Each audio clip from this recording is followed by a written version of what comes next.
the figure skating unfolded with the pairs short program. Here is 1984 Olympic pairs silver medalist Peter Carruthers with a look back at tonight's competition. Thank you, Jim. We're back in the Nassau Veterans Memorial Coliseum, and here are the standings after the short program. Berezhnaya and Zhao won the competition thus far with their teammates Kazakova and Dmitriev behind them in second. Then the dynamic Chinese page pair in third, and the Americans of Stiegler and Stiegler in seventh. And they have only been together for 2 short years, but their skills have earned them a World Championship gold medal. That took place earlier in March in Minneapolis.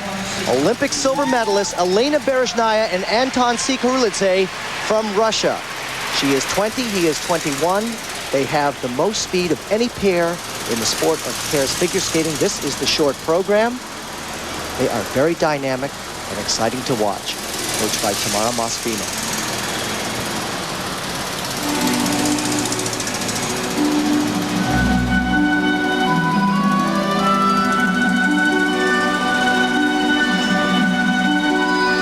Music, Swan Lake. Watch the height on these side-by-side triple toe loops. Very good. Beautiful. Roz. And that is the jump he missed at the Olympics, which may have taken them out of contention for the gold medal. Solid there.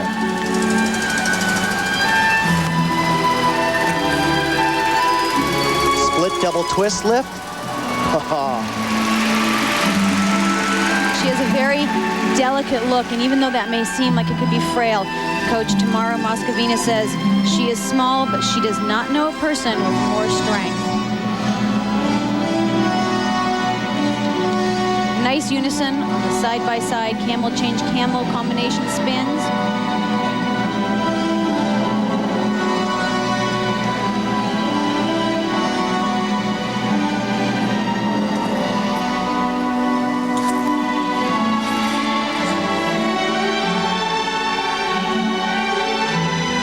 They have a very clean, simple look, very reminiscent of Ekaterina Gordieva and Sergei Grinkov.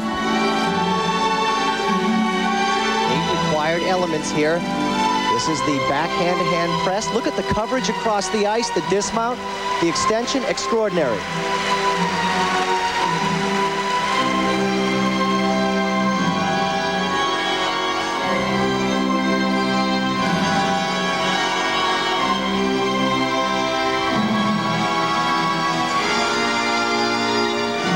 Peter, as you said, just together for 2 short years, and at the Goodwill Games in '94, she was 4th place with another partner, and he was 10th with another partner. Now they're world champions.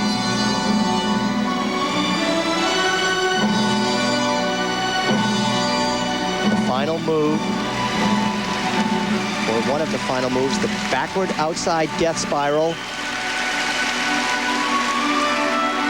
Every move both of them make are finished right down to the fingertips, right through the extension of the legs.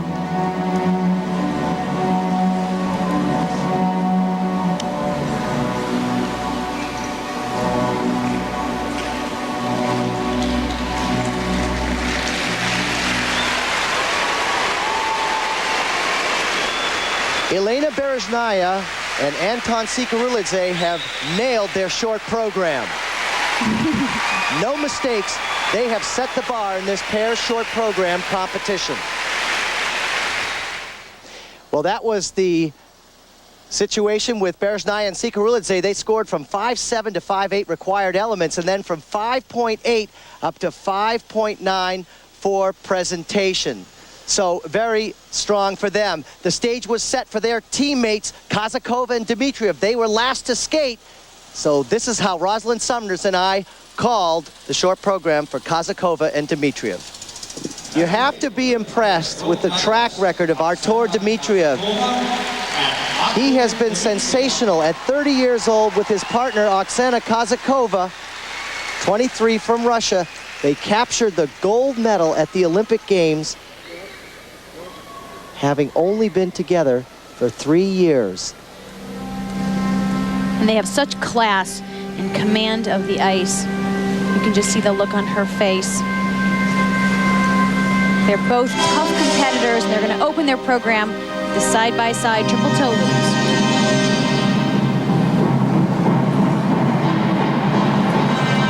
Again, a team with complete finish command of the ice, but this is what counts right here.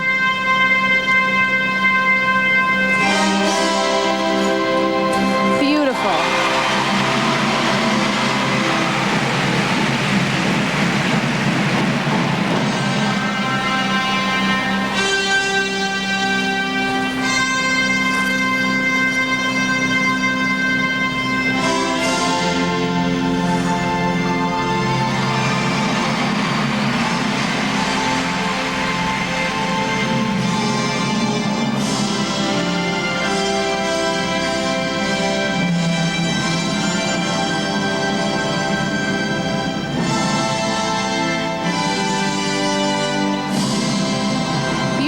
In the lift.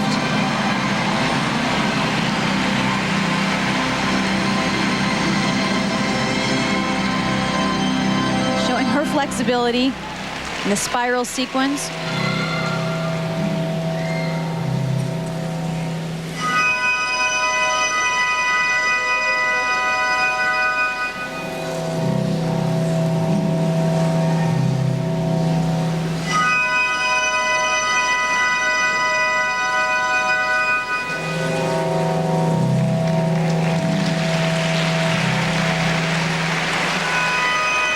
Slightly off in the rotation as far as the unison is concerned.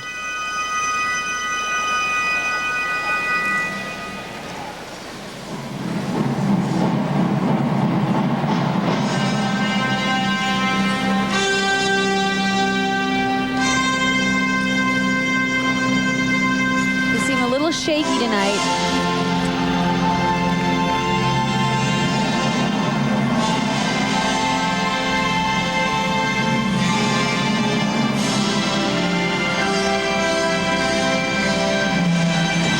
Struggled with the backward outside death spiral, not hitting the good position, but this is where they excel. The spin combinations, the originality, the speed. What a finish.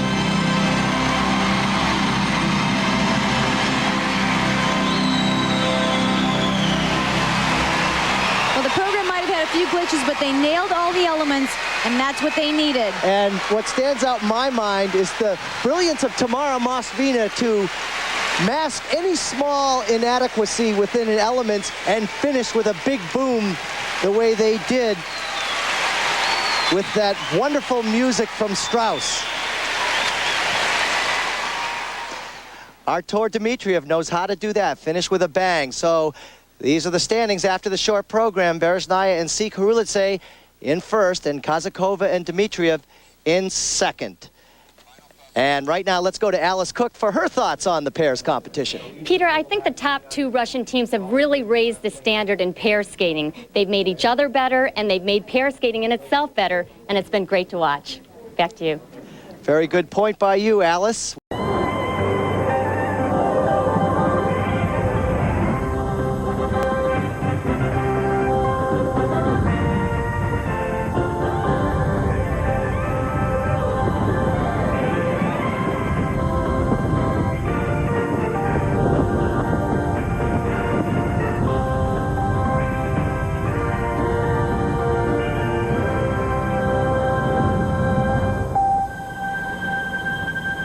Look at Columbus Circle, gateway to the gentrified Upper West Side on a bustling Friday night in Manhattan. In this city, you can find someone from nearly every country on Earth.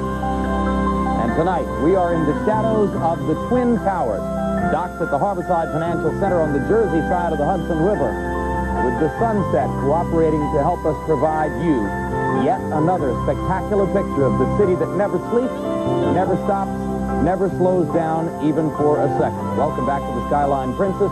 Good evening, I'm Jim Lampley, and welcome again to the Superstation's coverage of the 4th Goodwill Games. Let's turn our attention to the nation which has now for more than 2 decades been the dominant national power in the sport of figure skating.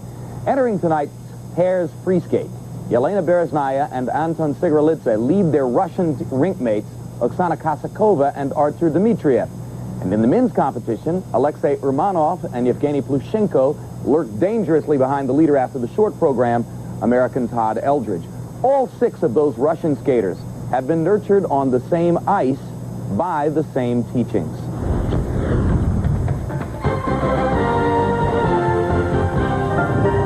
St. Petersburg has long been the center of Russian culture, literature, art, and for decades, the golden goose of Russian figure skating.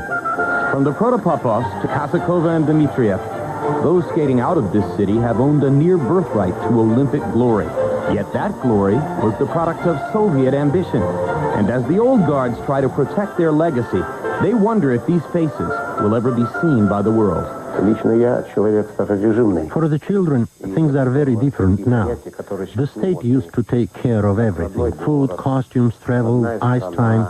And as coaches, we got to choose from hundreds. Everybody wanted to do this sport. Now parents have to pay, and not that many can afford it. So our selection is not so good. Igor Moskvin belongs to the last bastion of coaches here at the Yubileyny School in St. Petersburg. His wife and former student Tamara Moskvina coaches alongside him, as does her former partner, Alexei Mishin. In 1967, these 3 coronated the Yubileyny School, and from it sprung champions of their making, such as 1994 Olympic gold medalist Alexei Urmanov. It was a palace of talent, which now crumbles before their eyes. The conditions here are, to put it mildly, not very good. Sometimes they turn off the central heat or pour ice-cold water on the rink. It's just terrible. Now coaches are flocking to other countries, better conditions in the West, training St. Petersburg of its best resources. Most of my former skaters, they became coaches in this place because market is there, salary are there, money there. There is no work here. I don't blame these young people for leaving. They feel no obligation. They didn't live through the war or the seizure of the city or endure the post-war hardships. They don't have an anchor like me and Tamara and Mishin. We are the old regime. We feel connected. For these icons of sport, it is clearly not a question of should I stay or should I go. The dilemma is how to stay without letting go. How to nourish the Russian ideology of sport, which separates them and their students from the rest of the world. In Russia, the tradition was that we not only give lessons in skating, but we give lessons how to behave, how to perform, how to be dressed. We instruct the skaters in many fields that are connected with skating. They all begin with ballet, a skill that has become a Russian trademark. Elegance, presence, grace, and form. These 5-year-olds are in their 2nd year. They know they must learn ballet before they can skate like champions, like Russian champions. I taught Alexei Urmanov when he was just a child, and Oksana Kosakova. I gave them all the right idea about choreography, but the situation has changed dramatically. I don't always get my salary, and what I get is very little. My classes are smaller too. Only children whose parents can afford it can be taught correctly. Parents are required to pay for lessons until their child reaches 6 years old. At that time, if the child is talented, the school will pick up expenses. Many criticize this system, claiming that future superstars will fall through the cracks. The truly talented will not fall through the cracks here. If we see a talent like Plushenko, we do everything we can to keep him. We brought Plushenko here from Volgograd, and we have supported him ever since. His rent, his food, his travel, all of it. Yubileyny will support athletes like 15-year-old Evgeny Plushenko to encourage coaches like Mishin to stay. But the school will also ask athletes to sign contracts, which ask for a future return on the school's investments, along with a promise that they won't leave Yubileyny without careful consideration. This is a new generation of athlete, a negotiating business class. As long as coaches like Tamara, Mishin, and myself work here, we will continue to turn out great champions. As soon as we leave, it will stop. Somebody will take this place after me. So if, let's say, I won't work as a coach anymore, there will be another coach who will replace me and who will also work. The coaches know that the eyes of these Russian children will look for sponsors, not for social servitude. They will feel not the weight of totalitarianism, but the heaviness that painful options bring. Most likely, they will also feel the honor and the burden of tradition, to skate into the future on blades trained toward old-world perfection. And coming up next, two jewels in the Russian skating crown go head-to-head. The pairs free skate live. We come back.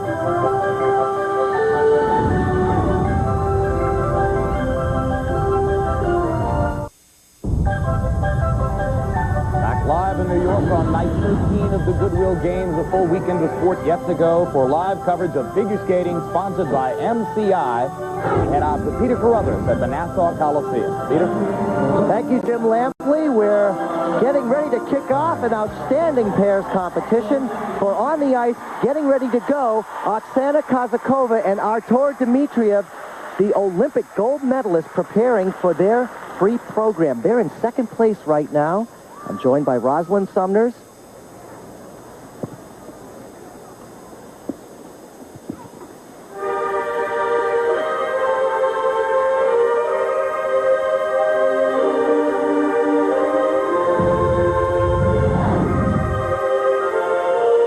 Here, this is a very passionate, long program. Opening right away with side-by-side triple toe loops. He turns this into a double.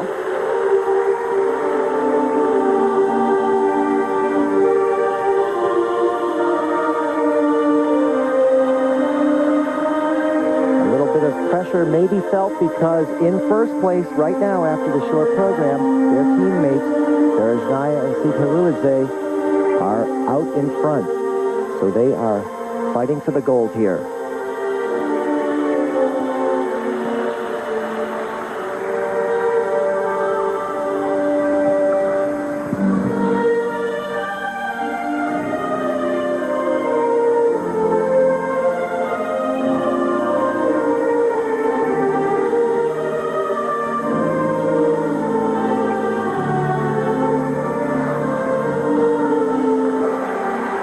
Rosalind, totally unlike the practices that we saw. We haven't seen any mistakes. She's a very strong jumper. There was a nice double axel, but she seems to be very unstable in all of her landings.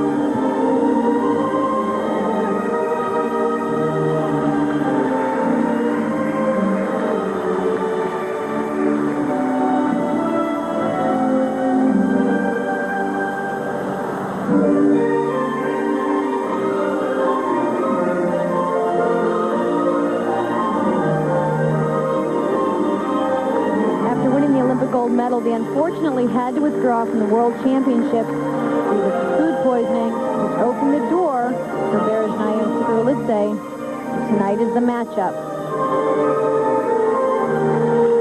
Nice throw to the toe.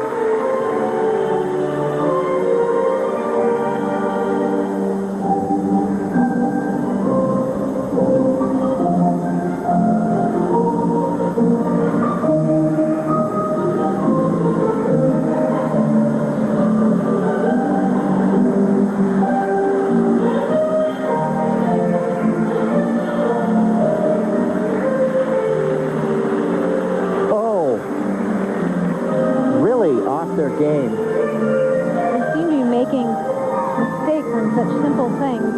They've been on a 70-city tour since the Olympics. They just finished 1 week ago. Didn't give them enough time to train properly. And Artur Dmitriev was asked, after winning 2 golds and a silver in the Olympics, why should he continue on? And his response was, my partner, Oksana, is only 23, and she has just begun.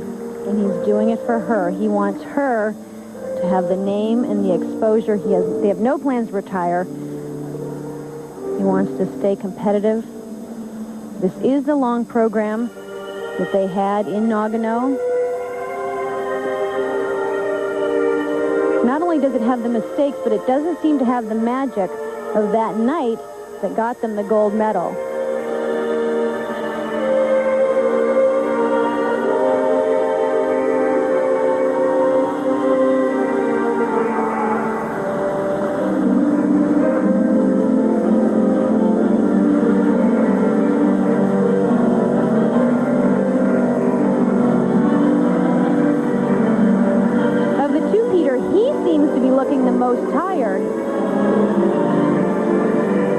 Well, this is very uncharacteristic for them.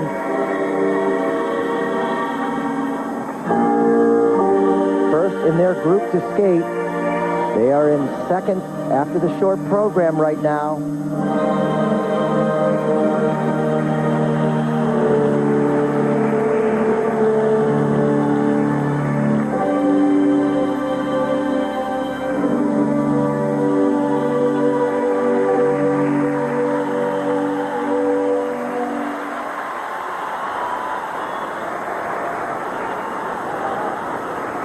Artur Dmitriev and Oksana Kozakova have experienced such greatness in just the few years that they have been together. However, this was not one of their great moments. We will be back with their scores in just a moment. Stay with us.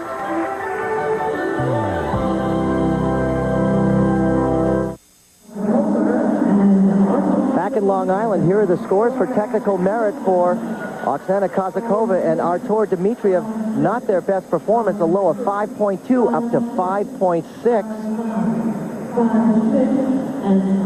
Berezhnaya and Sikherudze still preparing to skate. They'll be next. Here are the presentation scores. And they go from 5.7 to 5.8. If you've just joined us, we are in the middle of the pairs figure skating finals competition. And these two are the leaders right now, Elena Berezhnaya and Anton Sikherudze, and truly an amazing comeback from a life-threatening injury. If there was ever an amazing comeback, it was with this young lady. For her partner, or then partner, Oleg Shliakov, hit his blade into her head in 1996. She had brain surgery. 2 years later, she was back, and she won the Olympic silver medal this year with this partner, Anton Sikherudze.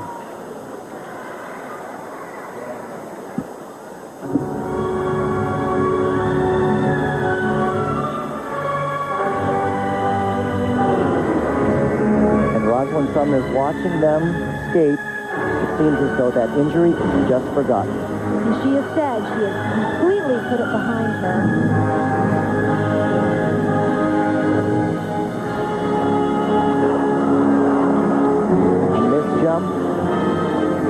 Turn that into a double.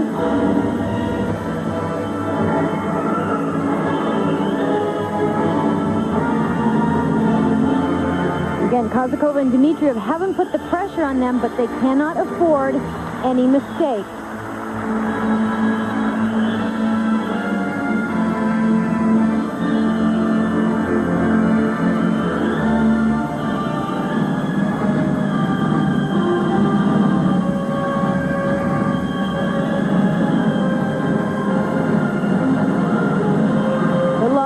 But nice side-by-side double axles and the double toe loops.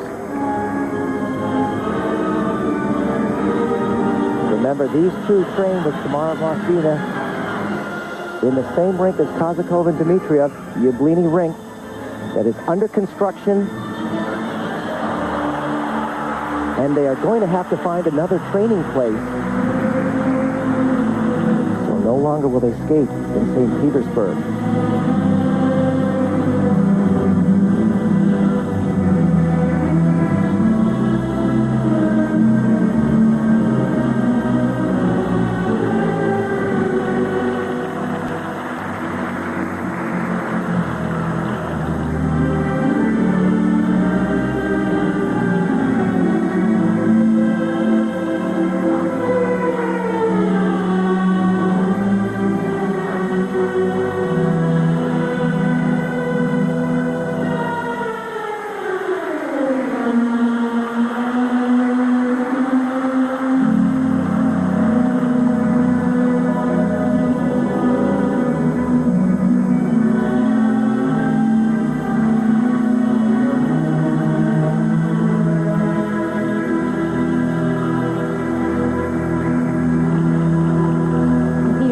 physically, but it's been very exhausting to keep the emotional level going out on the ice. This many months later, after the Olympic Games, they've not had a chance to let down.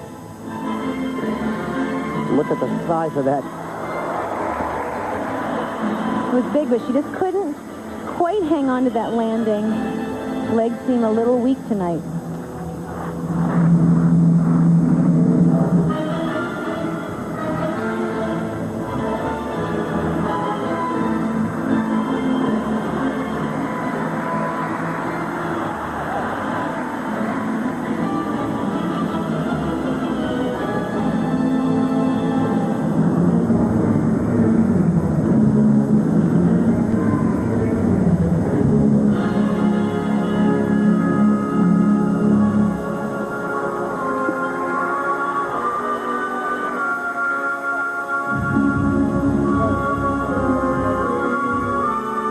Again, not quite the magic we saw in Nagano, but they have a ethereal quality about their skating.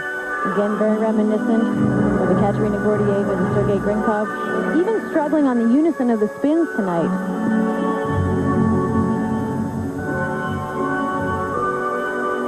It's almost as though the two teams that train with Tamara Moscovina, it appears they've spooked each other because they just haven't had good performances.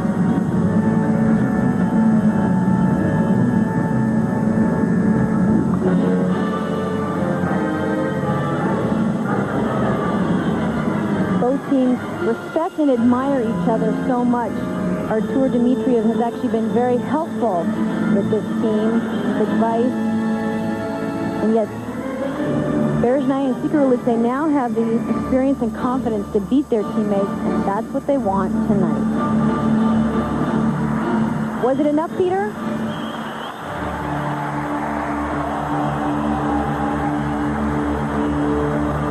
Well, Rosalind, I will not be the judge on that one, for there are judges to make that decision. But in the bottom of my heart, I feel that they had a little bit more speed than Kozakova and Dmitriev.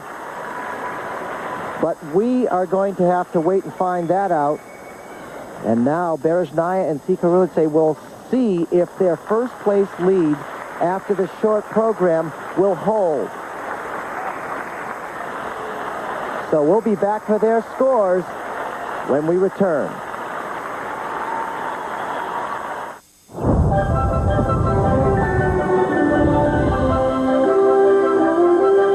Well, you're looking at three people who have never left Russia until now.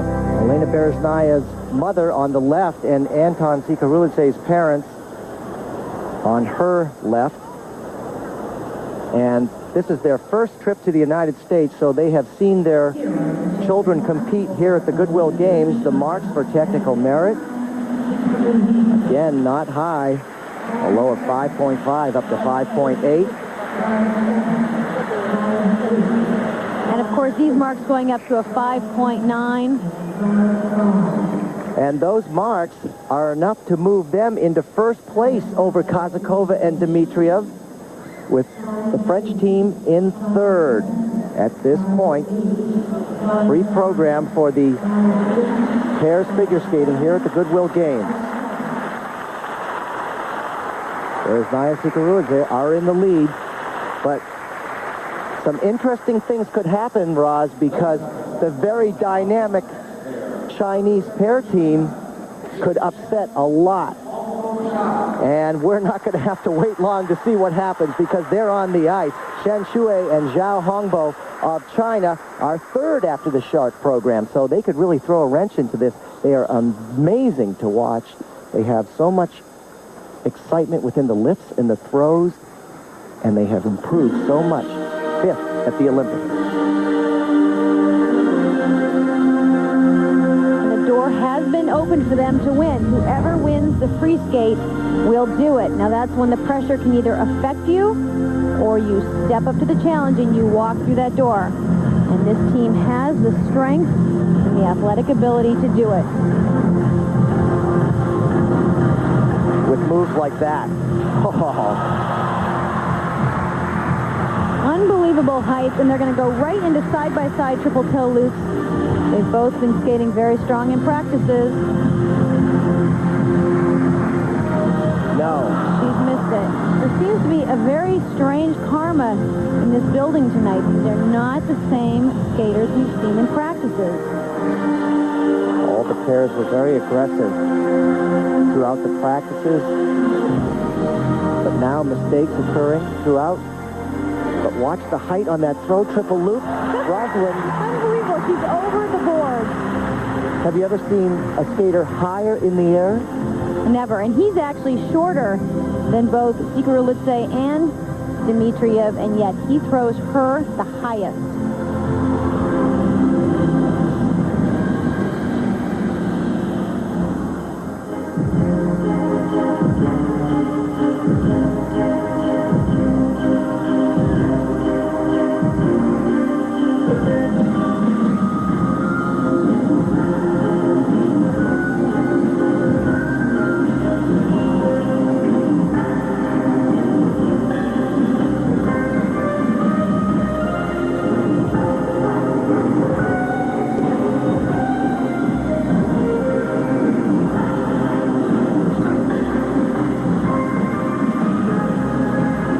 Very strange mistakes.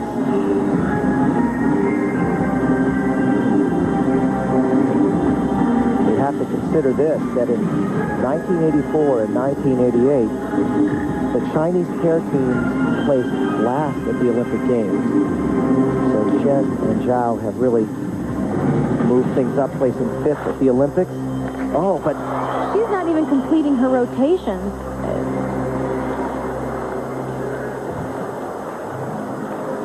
very odd.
Watching tapes that were brought back into China of Russian pair skaters. And that's how they advanced in a lot of these skills. The same was true in diving.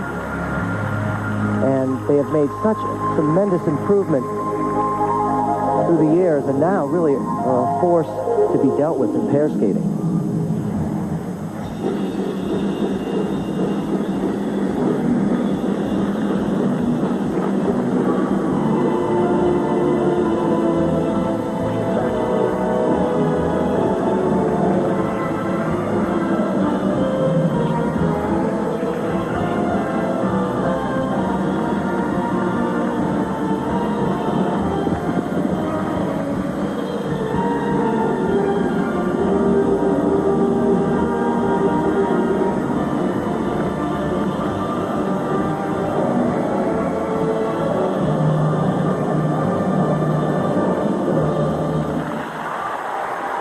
Shen and Zhao have turned in a subpar performance for them.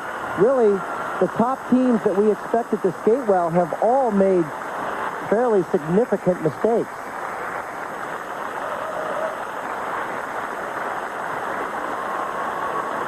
The leaders right now, Berezhnaya and Sikurulidze from Russia. When we come back, we'll have the Chinese pair team scores.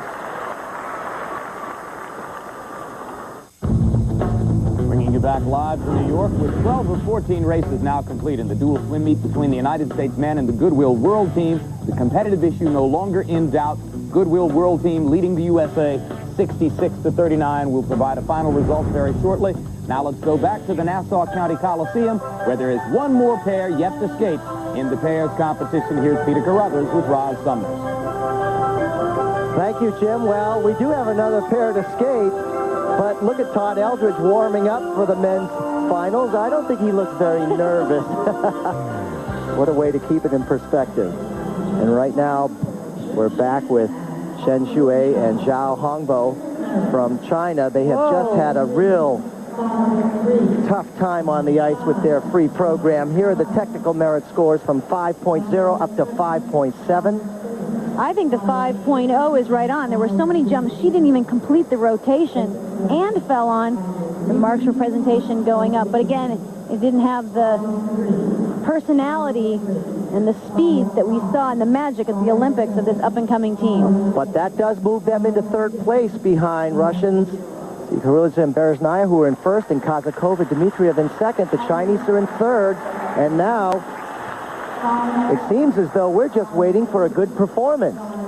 On the ice, Dorota Zagorska and Mariusz Shudek from Poland finished 10th at the 98 Olympics.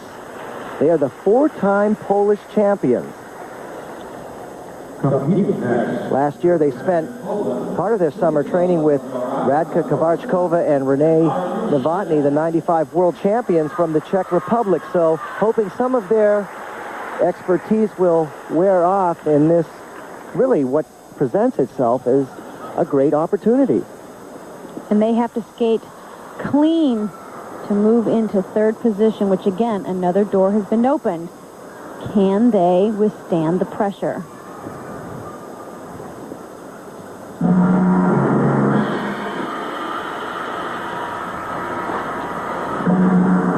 Fourth, after the short program.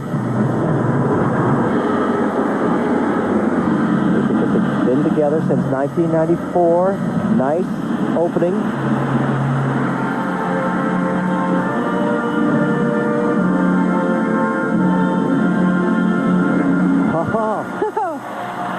He was like landing on a cloud on that throw double axel. Now, if they can just hold this feeling and pace through the program, if side-by-side triple toe loops coming here.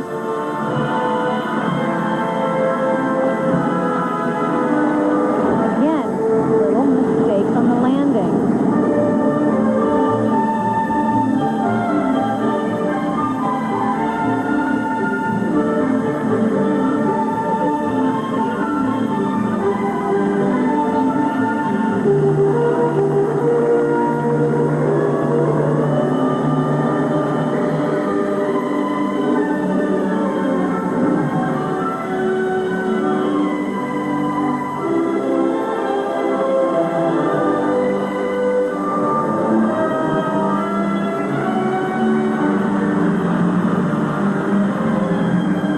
The polish and the finish on the list that we're seeing from the other teams tonight. No, really, it seems as though no pair team has really seized the moment.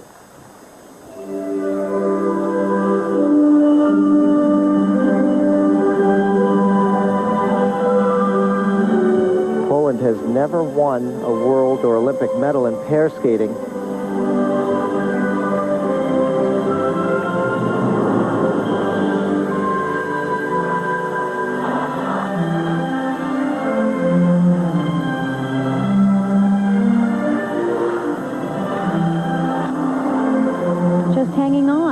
There just seems to be not much strength out here tonight.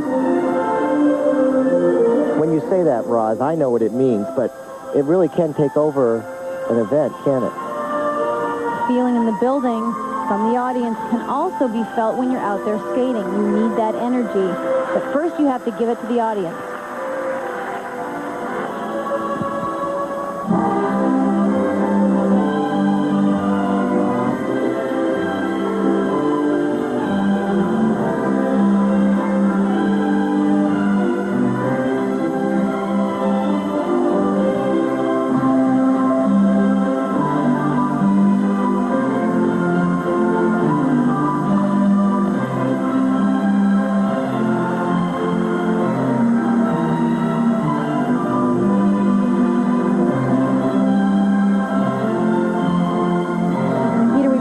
About the technical content of these programs.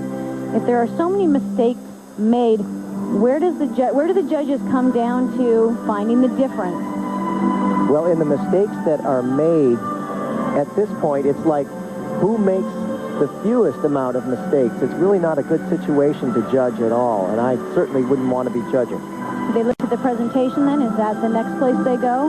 Again, it goes back to who does the fewest amount of mistakes. And right now, they are in 4th place, so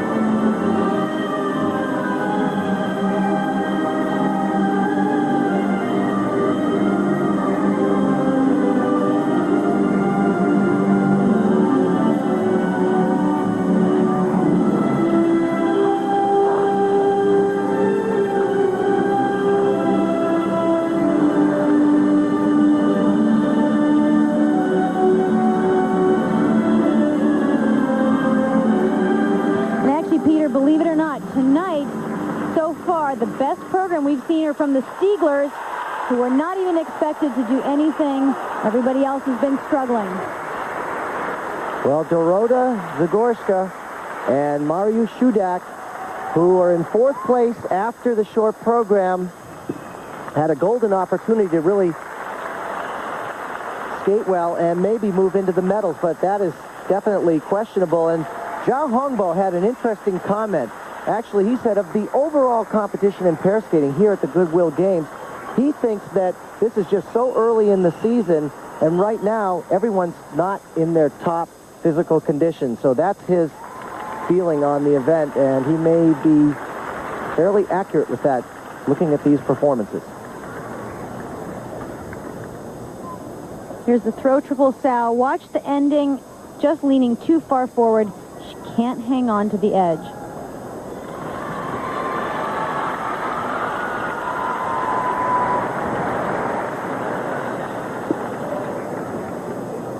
They both train in Auschwitz, Poland. And it feels as though this pairs event has really ended without any excitement in the competition whatsoever. Somewhat of a surprise watching the practices. When you go back to the practices and you think about that, people were performing at such high levels, and then to see this, it's kind of a surprise. And here are the technical merit marks for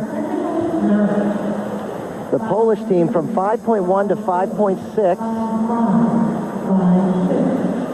Now we'll just have to stand by, see the presentation scores to see what that does for them. If possibly they move into the medals, they're in 4th. The presentation, and yes, that does move them up over Shen Shui and Zhao Hongbo. So there are the final results. Yelena Berezhnaya and Anton Sikarilidze have won the Goodwill Games pairs competition.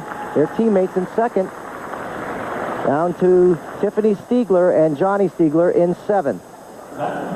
Right now, Alice Cook is with Artur Dmitriev and Oksana Kazakova. Alice? Thanks, Peter. Well, Oksana, Artur, it's been such a long season with touring in the Olympics. How difficult was it tonight for you? You know, it's of course it's difficult because it's last competition this season, and summertime is unusual time for the skaters. But, you know, we have a very good time here, and, you know, great feeling about this big competition. And we meet all our friends, all our, you know, friend skaters and, you know, coaches, a lot of people who was here, and we try to do our best, but of course it's difficult. You have 2 Olympic gold medals. Why do you continue to skate? I just love skating, just love extreme skating on competition. And of course, Oksana needs the name in amateur sport. Now she was Olympic champion, and I'm very happy about this. And I think we try to do in future a lot of interesting program and do interesting part in figure skating. Okay, we'll look forward to that. Thank you. Back to you, Peter. Thank you, Alice. Well, the pairs event has come to a conclusion. We still have a lot more skating. The men's event is yet to come, so stay with us. Champion Todd Eldredge leads the men in experience and hopes to spin to perfection for more gold. Russian teenager Evgeny Plushenko bolted to the top, capturing a bronze at his first World Championships. He's here to challenge and has an eye on his rivals. Alexei Urmanov is making his comeback after sitting on the sidelines for a year due to injury.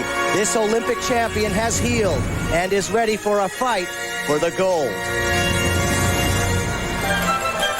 Welcome to the Nassau Veterans Memorial Coliseum as we begin our 4 nights of figure skating coverage. Hi everybody, I'm Peter Carruthers and we will begin with the men's short program, so let's get right to the chase. Joining me is Olympic silver medalist and world champion Rosalind Sumners. We are aware of so many good skaters in this competition, but there's one we haven't talked about, and that is Michael Weiss. Well, and Michael was 6th at the Olympics, and he's actually looking stronger and much more relaxed here than in Nagano. His next goal is the U.S. title, which would mean he'd have to defeat 5-time champion Todd Eldredge, but he's hungry, and he's using this competition as his first quest for that medal. And actually, Peter, all of these men are looking so strong. None of them have missed a beat of training or conditioning since the Olympics.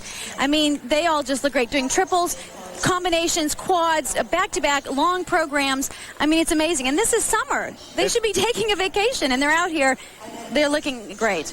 Tough group of skaters. Right now, we're going to take a look at the group of skaters that are in this competition. Here's the first group that we'll see this evening. Stephen Cousins from Great Britain and Timothy Gable from the United States, that New Hope. And then later on this evening, this will be the second group, and what a tough group of skaters, Alexei Urmanov. And speaking of Alexei Urmanov, it has been 16 months since Alexei Urmanov withdrew before his long program at the 97 Worlds. His groin injury not only prevented him from defending his Olympic crown in Nagano, but left him wondering whether he could skate at all. Tonight, he will find out some answers. My groin doing better, but sometimes I feel that something inside still there. Some small pain and something not 400% right. I'm now not in the good form. I didn't compete 1.5 years. Of course, it will be very difficult for me to compete because I think I forget a little bit how to do this. So it will be nice practice for me. I don't think that I win some medal. I think more difficult for me was that not to see the Olympics, not to see the world, not to see the European or some different competition. It was difficult, of course, but more difficult was that I was with injury and nothing helped for me, and I can't do nothing. I just sit and wait, and I was in hospital there, and nobody don't understand what real can help for me, and this was more difficult for me. Well, we'll see Alexei Urmanov a little later on. Here's Todd Eldredge. We'll be right back with Group Run in just a moment. Of the short program required element, and that is called Mr. Charisma of figure skating. He is Stephen Cousins. At the 1994 Winter Olympics, he was the first British man to land a triple axel in competition. Believe it or not, he is a 9-time British national champion and a joy to watch, but what's on his mind right now is hitting these required elements in the short program. He's skating to cool jazz, which is really going to show off that charisma we're talking about. His coach is Doug Lee, who also coached Brian Orser, and Stephen trains with Elvis Stoico.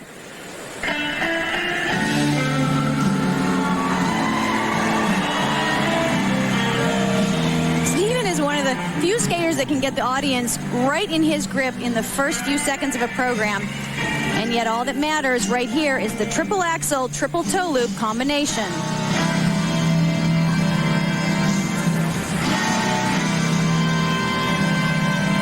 Really moving in. He's got to stay perpendicular to the ice to hit it. Just didn't have that height, Peter.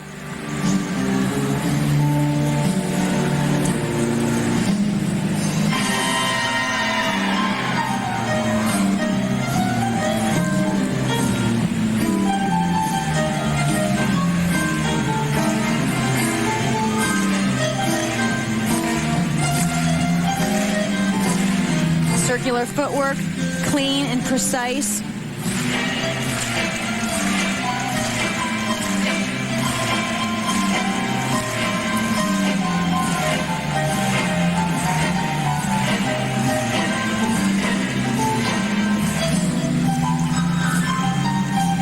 Camel change, camel spin.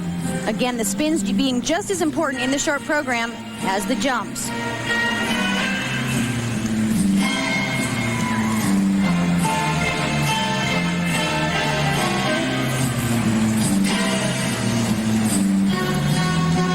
Next element, the triple Lutz. And you have to do those footwork steps leading up to the triple. Ooh. Hung on to it. Once you start leaning in the air, that's the result. Right into straight line footwork.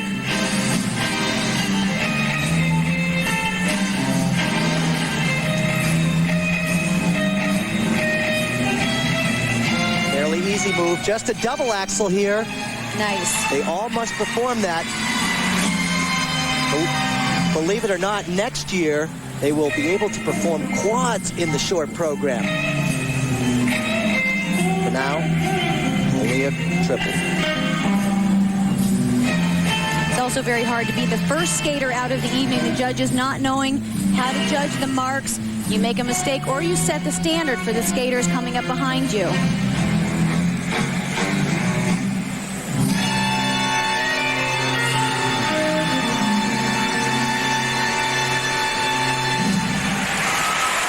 Six-year-old Stephen Cousins from Great Britain, off to a little bit of a rocky start. But we will come back with his scores after this. What happened here? Well, you'll see he has a very... Lakewood, Ohio, and this is the way it read for Timothy at the World Championships. He was officially confirmed as the first U.S. athlete in figure skating to hit the quadruple jump. He's only 17 years old, and he is very excited to be here. However, in practice, he's looked a little bit inexperienced, but now it's about the 8 required elements that he must perform in order to compete with some of the best men in the sport of figure skating.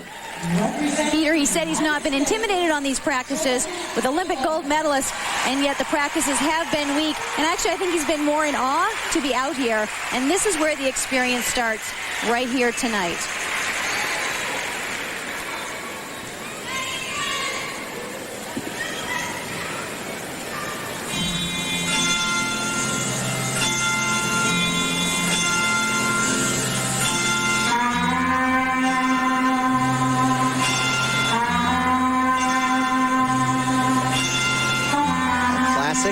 Zorba the Greek.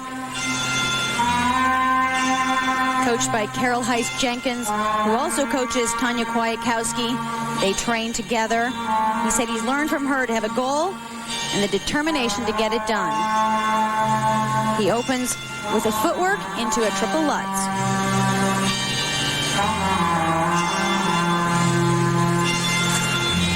Oh, really leaning. He hung on to it. He put the hand down, two-footed landing.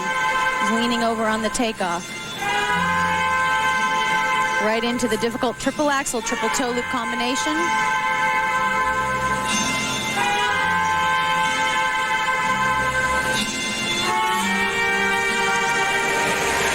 Turned it into a double toe, but it's okay. The triple axel was solid. What he's able to do so well is really spring into the air and achieve quick rotation. drop to a double axel. He said he's not really thinking about placement here. He just wants to learn from the other skaters. Spin combination.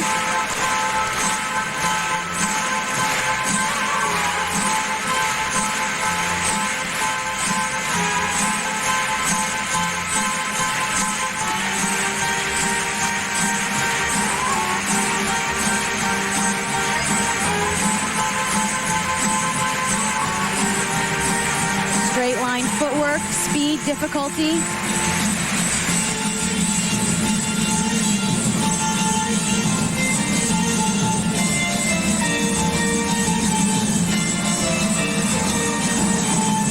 Again, going through the short program, you just tick off the elements in your head. You have to take it one at a time. You can't get ahead of yourself.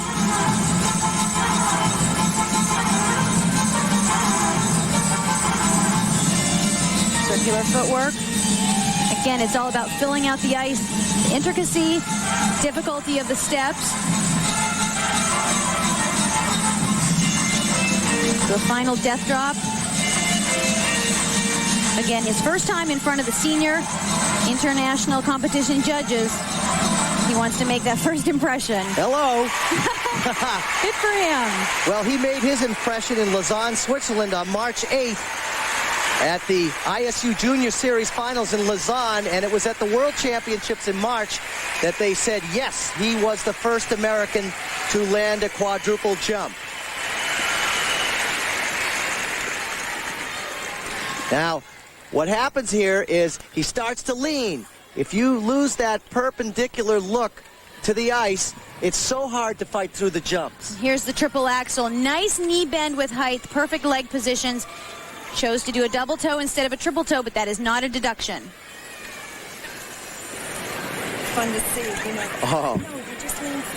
Carol Heiss always has so much energy and gives such motivation to her skaters. Certainly an icon in the sport. Absolutely. That just went up. You know, I thought, did you feel anything? She's very positive.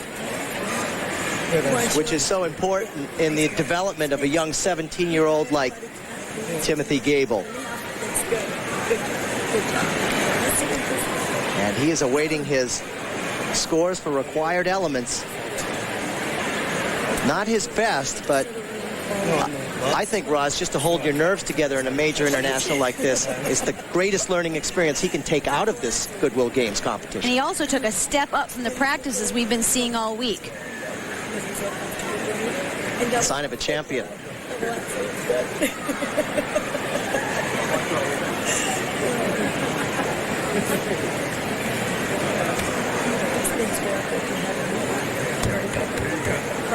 Well, I cut after the straight line stuff, I cut in and stuff to the first plus line and then I You know, it's that intense few minutes after you skate that you go through all these corrections of if I'd done this, if I'd done that, but it's really an important time. Here are the marks he will await. No longer. Low of 4.5 up to 5.3, but remember, folks, 4.9 to 5.6 for presentation. He's just getting started.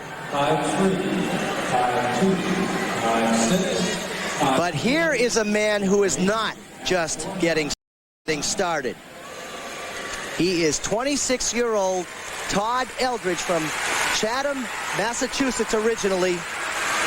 Five-time U.S. champion and the 96 world champion. He fell out of the medals in Nagano, but then came back in March in Minneapolis and showed that he could still compete and fight. And he continues to do that here at these Goodwill Games.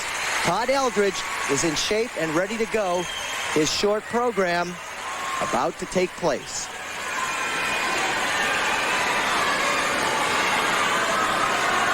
Peter, he's a classy guy, and he took that disappointment, and he really put it into perspective. And you can tell he has not let down since Nagano. He's very trained. We've seen very solid practices. And he opens his program with a triple axel, triple toe loop.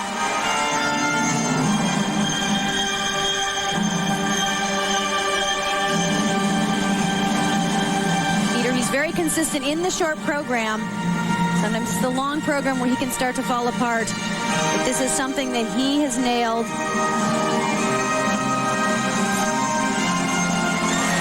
Absolutely gorgeous.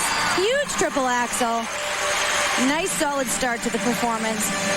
He's going to go right into footwork, triple Lutz.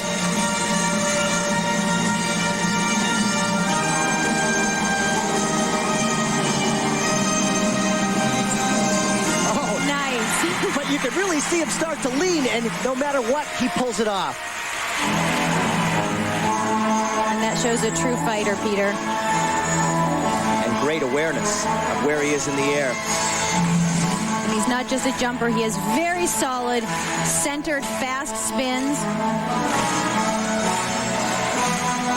This was the short program that he choreographed and changed just a month before the Olympics. It was a controversy, but it's been good to him. Double axel. So light.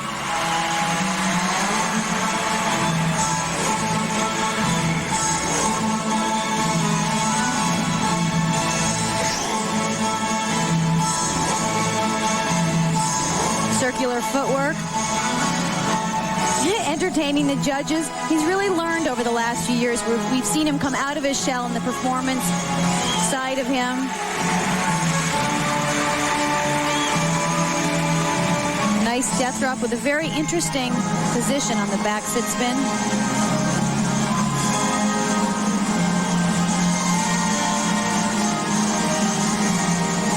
So in control. Not losing any speed. Kept up the strength through the whole program.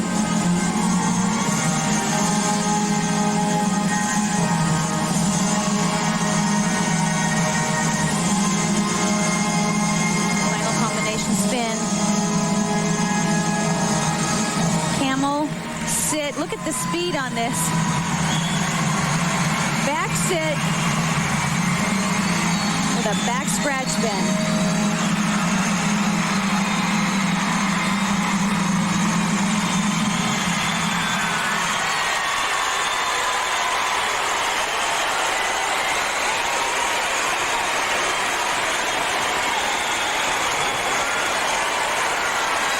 Eldredge lights him up here in Long Island, and we will be back with his scores in just a moment. What a performance.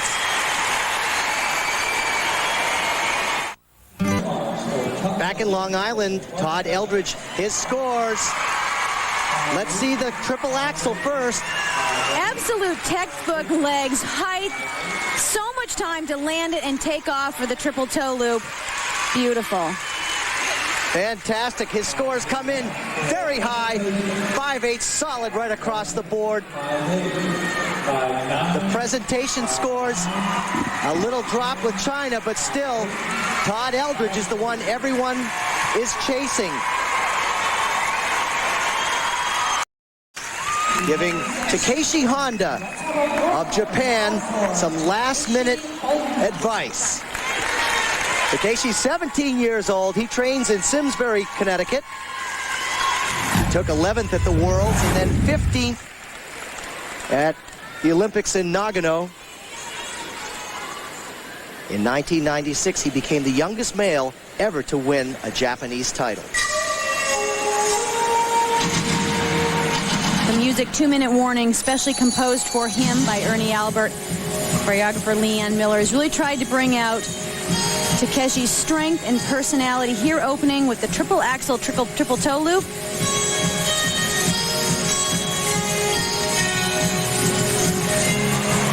Beautiful. Wow. Absolutely spot on. Took his time between the jumps. Judges right in front of them. They were able to see that. Going into the triple Lutz right here. Sequence steps before it. Nice. He's really on. Peter, he's actually skating more solid with more confidence even since Nagano. Straight line footwork.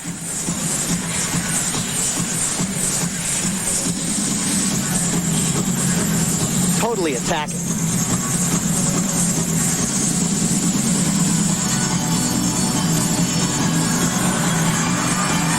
Nice nice death drop. Look at the absolute perfect control of the sit-spin position.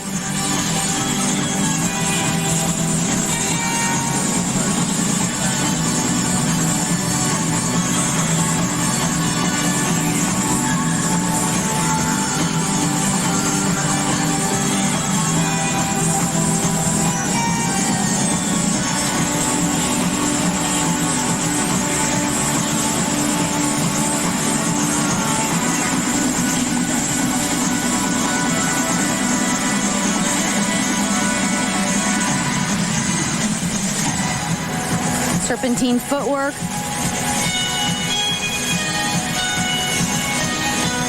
That means they do half lobes across the rink and then down the rink.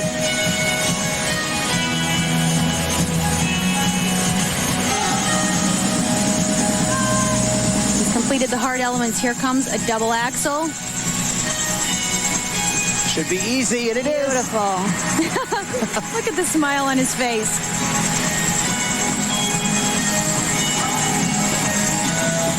Something to be able to have fun in a short program, as well as mastering the pressure of those elements. Combination spin.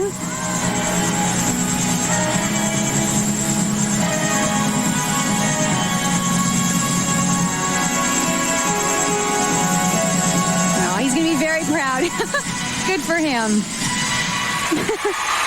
Yeah. That's the most relaxed I've seen Takeshi Honda on the ice under pressure like that, and that's so true what you say, Roz, is just getting into the music, letting the elements happen. Galina Smevskaya feeling the same way. Todd Eldredge certainly lit it up in here, and then Takeshi Honda followed through with this. And here's the triple axel right up. Look at the tight legs, taking his time, setting himself up for a beautiful triple toe loop right in front of the judges. Wonderfully done, and a good low position in this sit spin. Notice how he stays in one place. So important to stay centered on a spin like this.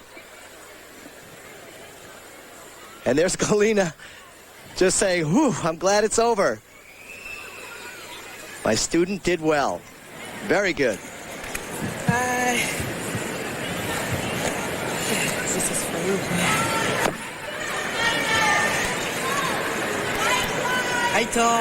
Of course, Galina Smevskaya coached Victor Petrenko to Olympic gold, and hello, everybody. Oksana Bayul. Hi, Matthew. Scotty, hello. Hey, Scott. Marianne, hello. Here's how. Not bad, not bad, not bad. Too much. A much better performance than what we saw in Nagano from Takeshi. Here his scores. Quite low, actually, a 5.1. Especially with the absolute textbook quality of that triple combination. Yeah, you have to ask yourself with the British judge, where'd they take the deduction? And now presentation. Were perfect. I even felt the presentation mark should be higher than this, Peter. He was right on. You like to see the skater awarded the proper marks when they really turn in a good performance. In the short program, and here are the standings so far in the men's short program competition. Todd Eldredge from the United States in first, Takeshi Honda from Japan in second, Stephen Cousins from Great Britain in third, and Timmy Gable from the United States in fourth. Right now, Alice Cook is with Todd Eldredge in what we call the backstage area. Okay, Peter, Todd, it seemed like you were having a lot of fun out there tonight. Oh, it was. Yeah, anytime you go out and you skate well, you have fun. I just wanted, actually it's funny, I just really wanted to go out there and almost do just another performance. I've been on tour for a while, but it was just kind of like do another performance and see what happens. How have you been able to keep up your level of skating since Worlds and Olympics?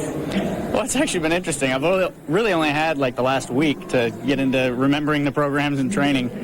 So maybe that's been a good thing. I don't know. And the strategy for the long, more the same? Yeah, just the same deal. I got one more performance this year before I get my vacation, and hopefully it'll go just as well as tonight. Okay, looking forward to that vacation, right? Oh, yeah. Good luck. Thanks. Back to you, Peter.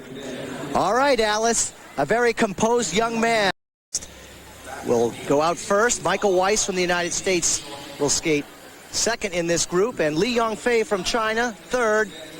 Evgeny Plushenko and Evgeny Plushenko to follow. And Roz, the big story really here has been about Alexei Urmanov. Will he be able to be as competitive now as he was before, considering this injury that he sustained? Well, he said he's very nervous, but you can tell in practices he's very calm, he's very controlled, he's very concentrated. He's a much more mature skater than we saw last. He's been hitting every jump. He looks like he's going to be fine. He does have the experience behind him, Peter. Absolutely the experience. And here's someone who doesn't have a lot of experience, but he has just been really on fire throughout the skating season. He is 15-year-old Evgeny Plushenko, a master of the quad, coached by the same man, Alexei Mishin, and you have to admire how he gets up into the air on jumps. And of course, Michael Weiss, who I've said has been skating so well in practices, also looking very calm and controlled. He actually has a baby on the way, and he has been skating so strong and solid. Bit of a disappointing Olympics for him.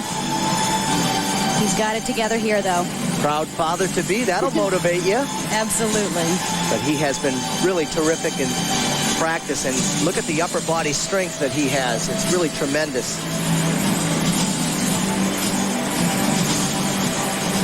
Alexei Urmanov has been a little out of the loop, as we know, but if anybody can put a game face on when necessary, it is this man, the 94 Olympic gold medalist.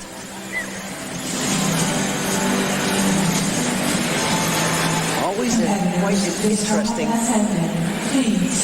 costume, to say the least. And he won the Goodwill Games in 1994, so he's very comfortable here, at least under this atmosphere.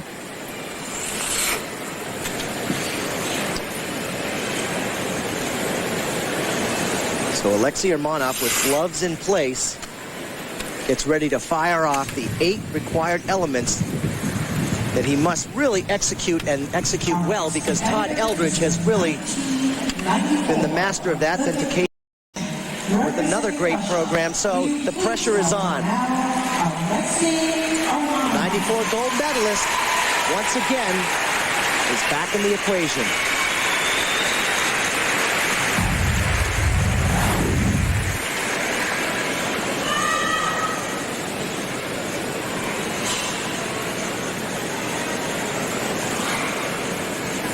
Taking his time to get focused.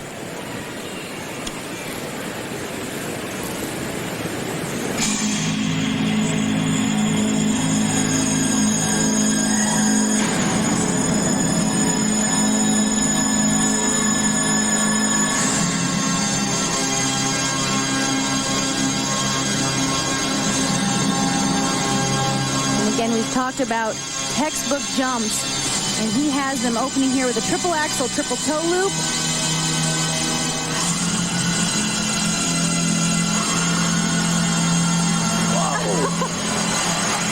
Hung on to the landing. The triple axel was absolutely perfect. Didn't quite have the speed coming out of it with the triple toe, but he did hang on. Going right into footwork, into a triple Lutz jump.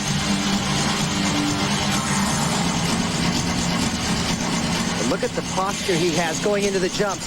That's what makes that triple Lutz so good. And he stays on that perfect back outside edge. No cheat there. Right into a flying sit spin.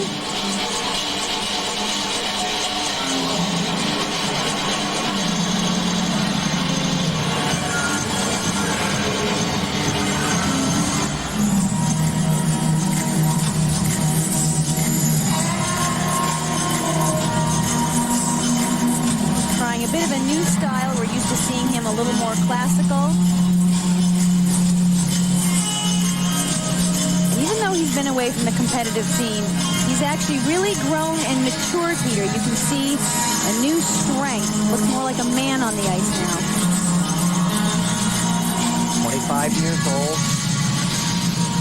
Nice double axel.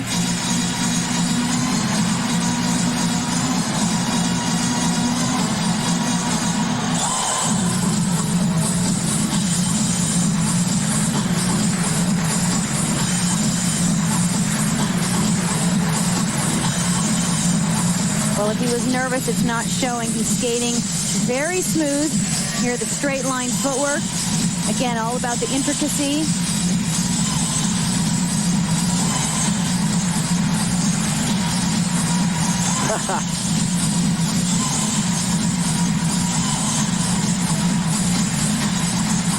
Final combination spin doesn't quite have the speed and the strength as Todd Eldredge, and that's where the marks are going to show.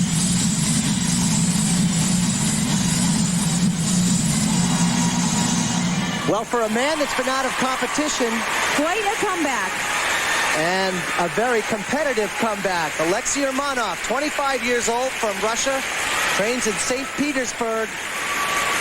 A good performance. We'll be back with his scores in just a moment. In the Nassau Veterans Memorial Coliseum, and there is coach Alexei Mishin as Urmanov waits for his scores. The triple Lutz, textbook perfect. And there's that solid back edge, outside edge, no cheat, perfect. Here are the required elements. Remember, Todd Eldredge has skated very well. Can Urmanov catch him? 5.6 to 5.5 to 5.7. The presentation scores will tell us that from 5.7 up to 5.9. No, Eldredge is in first place still, with Alexei Urmanov in second and Takeshi Honda in third thus far. And here is 21-year-old Michael Weiss, who trains in Fairfax, Virginia. And guess what, folks? He will have his 22nd birthday on Sunday during the figure skating exhibitions here at the Goodwill Games. He was married last season. And as Rosalind mentioned, he is expecting a child. There's his wife, Lisa. Their child due in September. And Lisa actually choreographed his long program, but Brian Wright choreographed this short program music, Baghdad.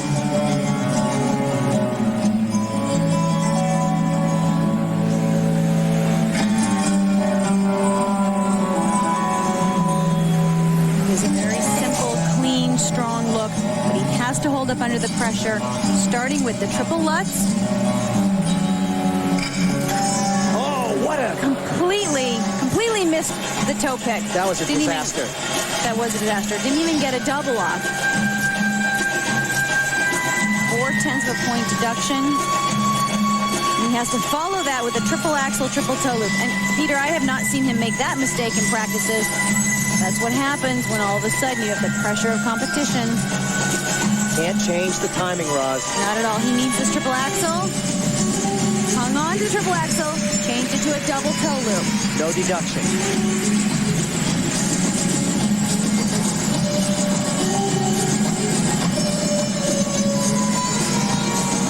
Combination spin, very strong.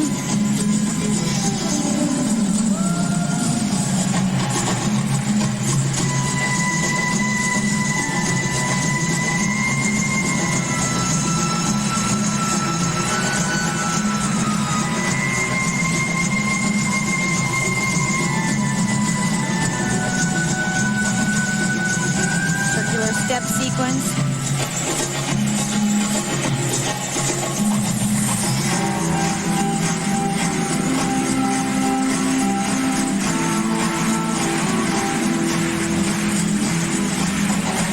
Double axel. Nice.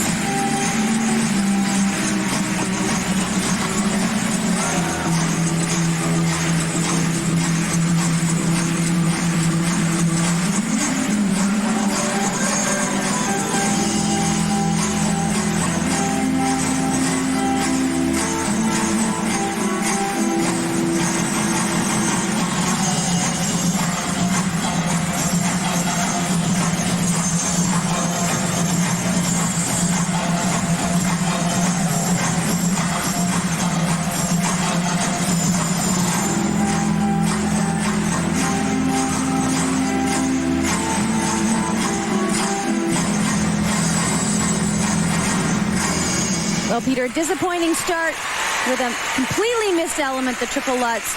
Hung on to the triple axel. He said he wanted to start off the new Olympic quadrennium with a bang here at the Goodwill Games. Not by missing his toe on the triple Lutz and having a failed jump. So let's take a look and see what happened. A totally bad position that is on the vaulting foot before he takes off. Here's the triple axel. Little leaning in the air. He was able to hang on to it, though. Turn this into a double. He's been so absolutely perfect in practice. There's his wife, Lisa. A hug of encouragement. I mean, look at the strength this man has. It's so amazing to think that he missed that jump, but I really think that comes down to timing. If you put too much into something as you're springing into the air, that can be the results. You almost have to relax and just rely on your training to take you through and not try to change anything in the heat of the moment. And that's what the nerves can do, Peter. And how? To his left, Audrey Wissiger, his coach, longtime coach, started him skating actually.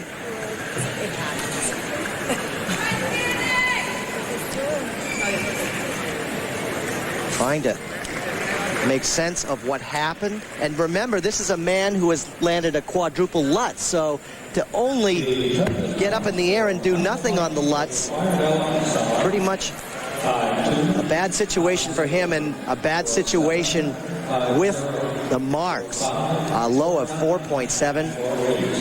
Presentation up a little bit higher to 5.6.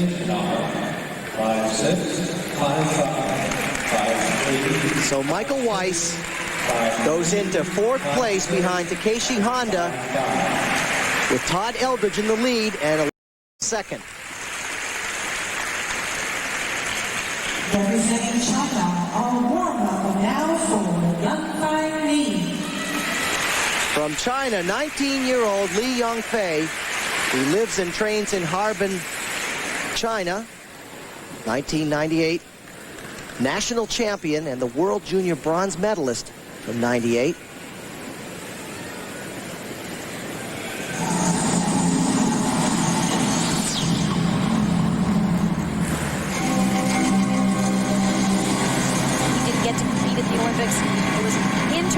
Decision. They didn't feel he was well known enough.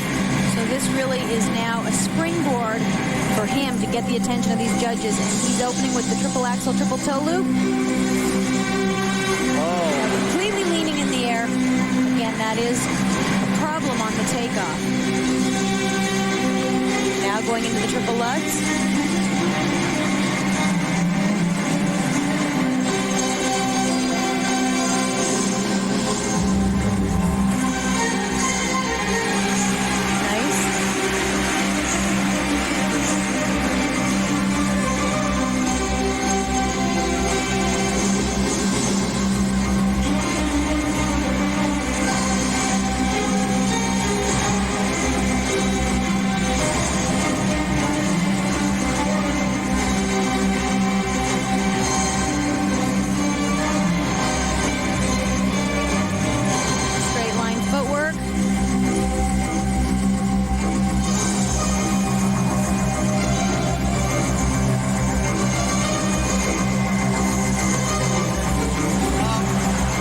Just a slip right off there.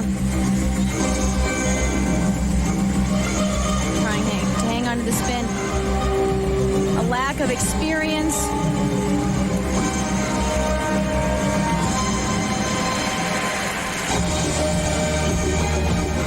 His weakness is his artistry, and yet we're seeing him struggle here tonight also on the jumps and the spins.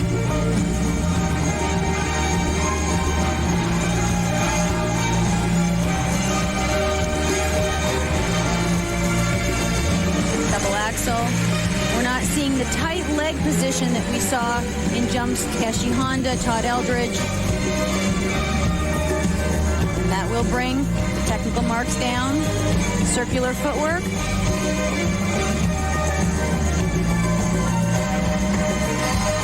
Again, the element not being as difficult as the other men we've seen tonight.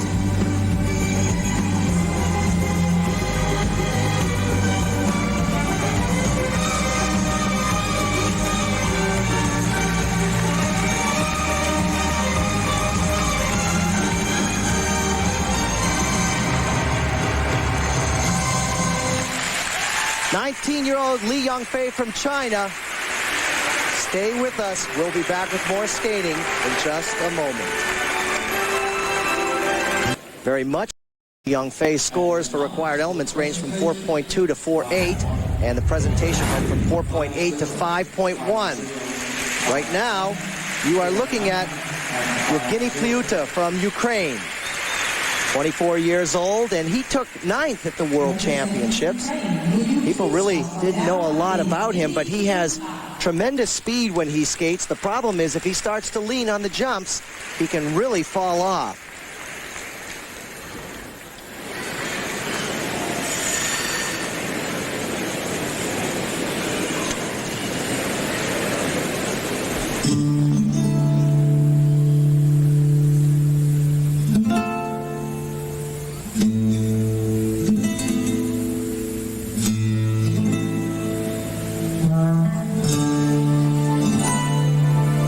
Again, not much experience on the international scene.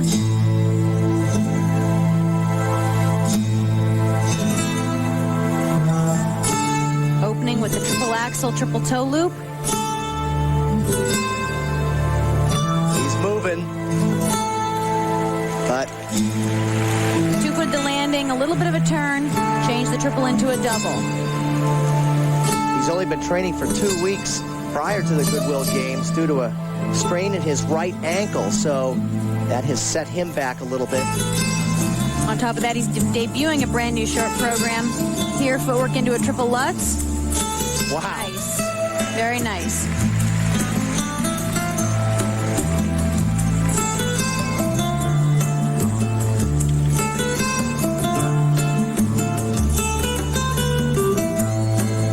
Combination spin, a little bit of a bobble on the end of that.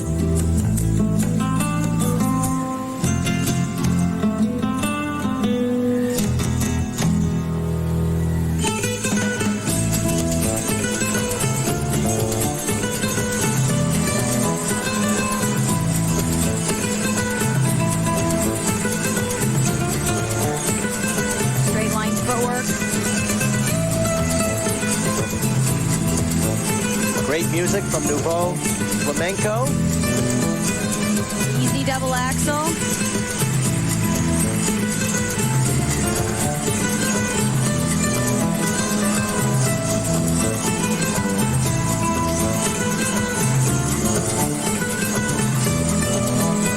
Performance seems a little flat, Peter, and that's something else that can come with experience. Experience of competing, feeling comfortable in front of not only the judges, but these audiences. Absolutely true. Circular footwork.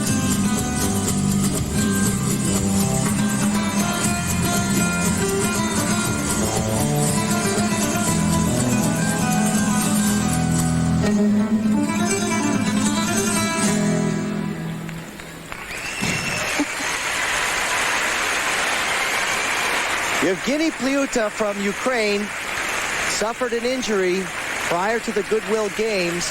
But Rosalind, it is so true in the short program. It isn't just about connecting the dots between the 8 required elements. You really have to show some presentation in between those required elements, but they're so hard that everybody only thinks of those required elements. And he really didn't get much height in this double axel. He just kind of skims across, puts in the free leg, a little bit of a turn, double toe.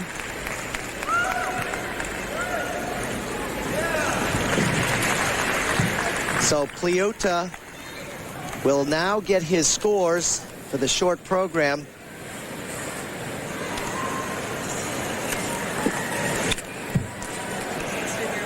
From Ukraine, trains in Kiev. And there's a quick look at the man who could really upset a lot of things in this men's competition. What a dramatic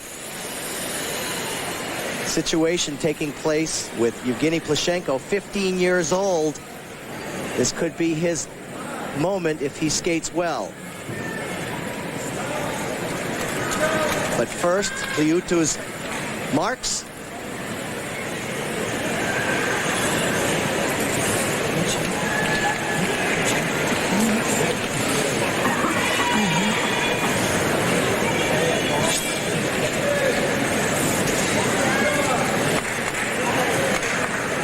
bit of delay with the scores.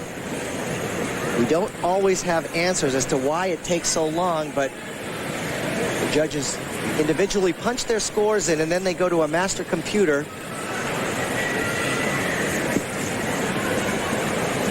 And remember, these scores will all be tabulated with the free program. Here are the required elements scores, and with the mistakes that occurred, 4.5 to 5.1, and then the presentation scores. Well, Roz, they don't go up that much, but a high of 5.4.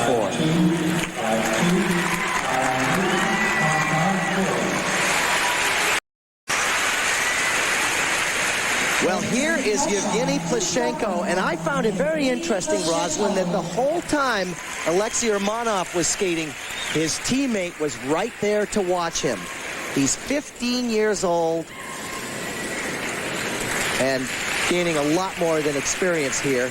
He is fighting. What a rise from first in 97 at the Junior Worlds right to third place at the 1998 World Championships. He didn't compete in the Olympics because they only had 2 spots on the team. That shows you the depth. And those 2 spots were because Urmanov did not compete. And that depth starts right here with a triple axel, triple toe loop combination. They've been very solid in practice.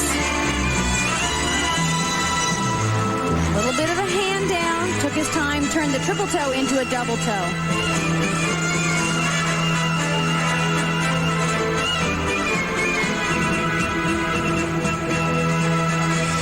Flying camel with a bit of a variation on the end of it.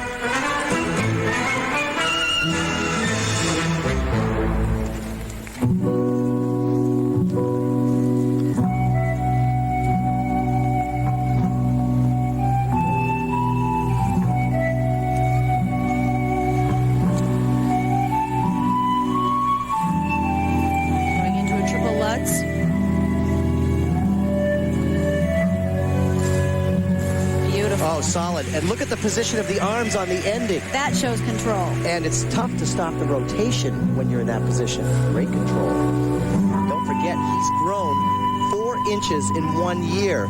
So that can really take its toll on the jumps.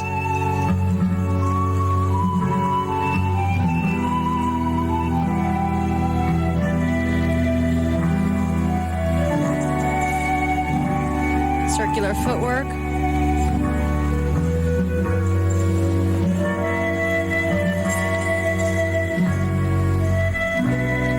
Intricate footwork.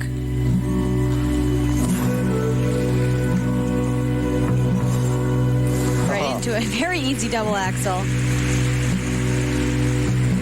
You just know, Peter, that these men are going to throw those quads into this short program the minute they're allowed to, starting at Skate America later this season. Here's the straight line footwork.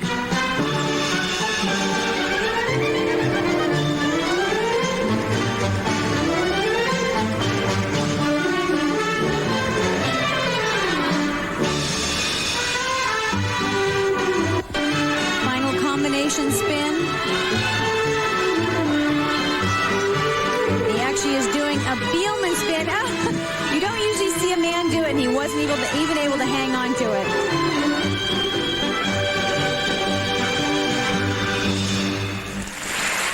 Evgeny Plushenko skating not his best, but we are going to come back with his scores in just a moment.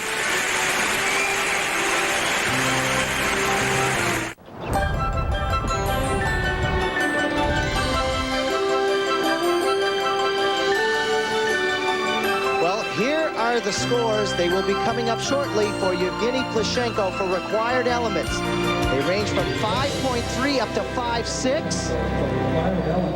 And now the scores for presentation, they come up even further.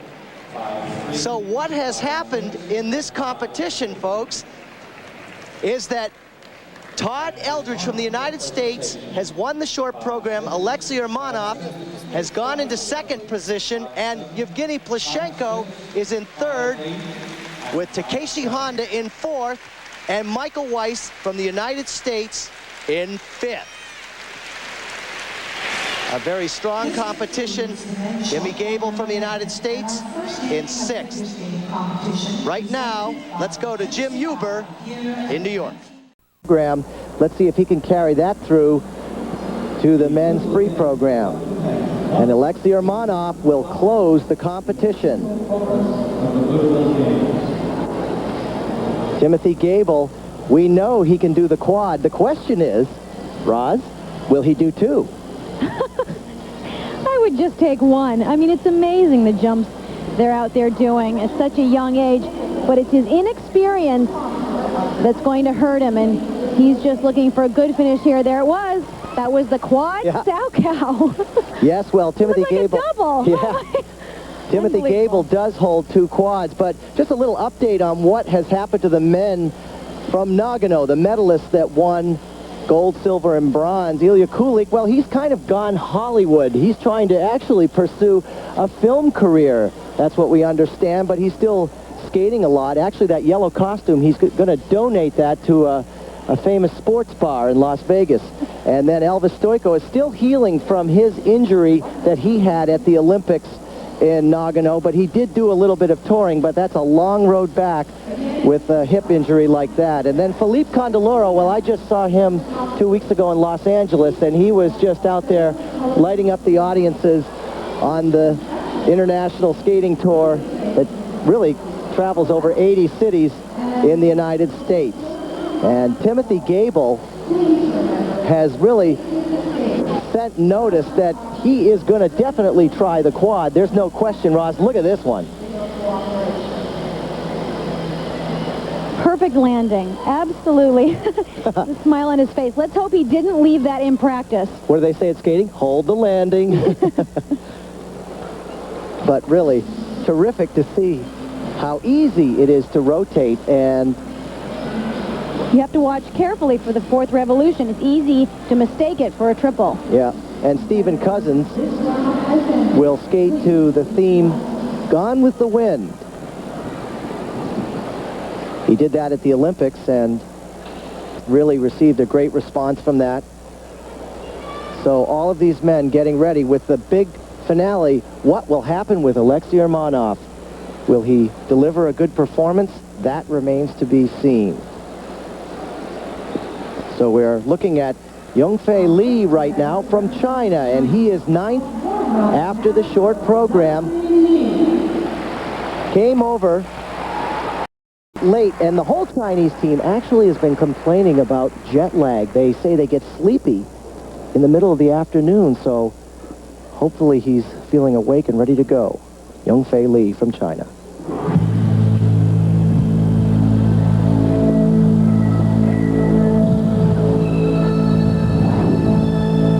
He also had cramping in his calf muscle of his left leg in practice before the short program, and he says it is still hurting him. His left knee is also bothering him. 4.5 minutes. It's a long time to get through.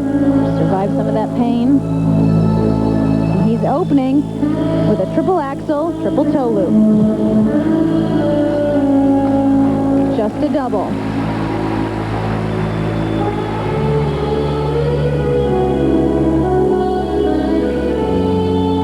He does have the quad toe loop planned. Coming up next. Can the knee and the calf sustain this kind of pressure? Actually, he changed it to a triple axel, triple toe loop combination. We didn't see that this morning in practice. That takes a good, quick mind. And a gamble, too. Because when you change your program around like that, it can throw you off your game.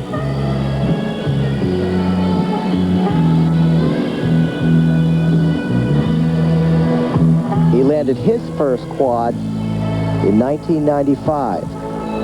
Says it's inconsistent, so that may be the reason why we just saw that change-up.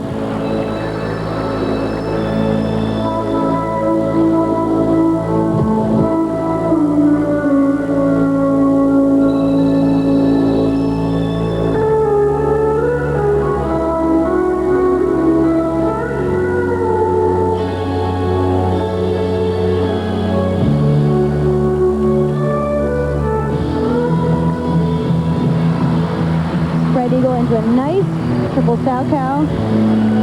His goal here is a top 6 finish. What he really wants is the international exposure.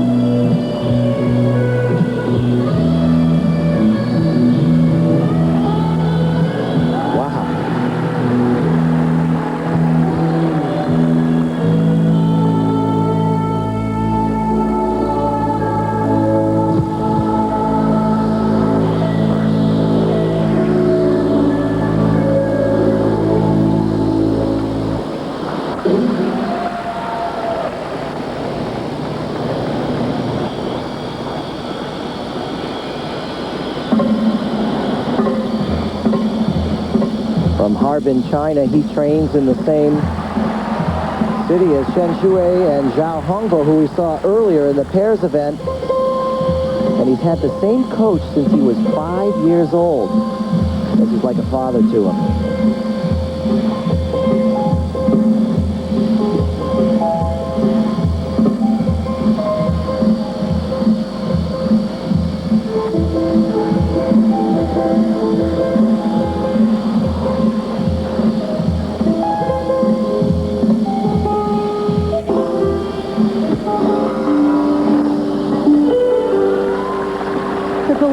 The jumps are important in a long program, but there is 4.5 minutes to fill with artistic content, and that's what he says is his weakness.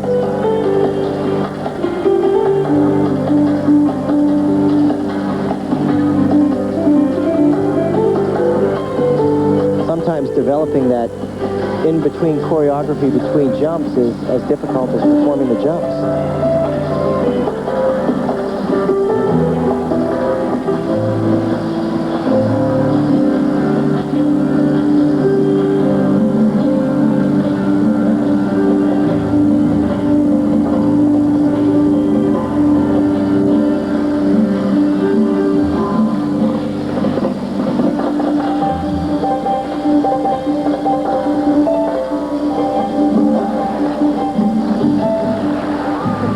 Near the end of the program. Stepping right into a triple toe. I don't think the knee is bothering him. And I don't think the jet lag is a problem at this point either. Peter, as you know, to be a successful skater, you don't just come out here and compete against the other skaters. You learn from them. This is his chance right here tonight.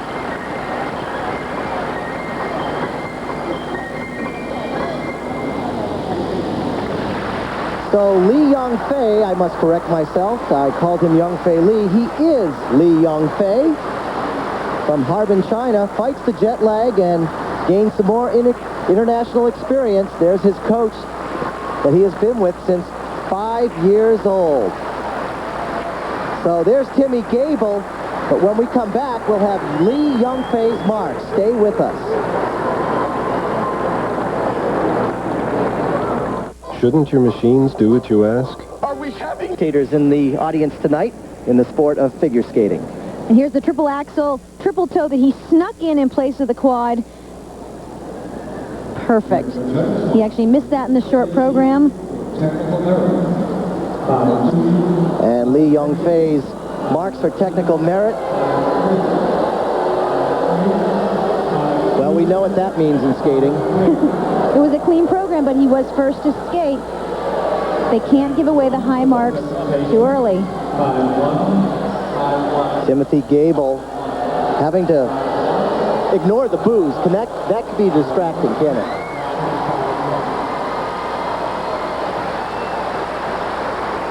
So, Alexei Yagudin, who we saw earlier, withdrew from the competition. We're not sure why he withdrew.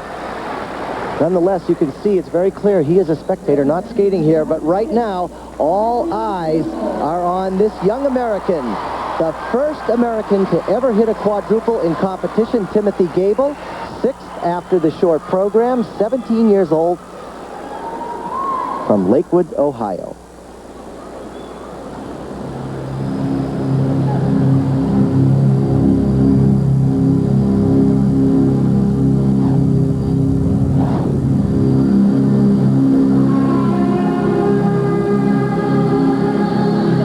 A few jumps before the quad, starting with a triple flip.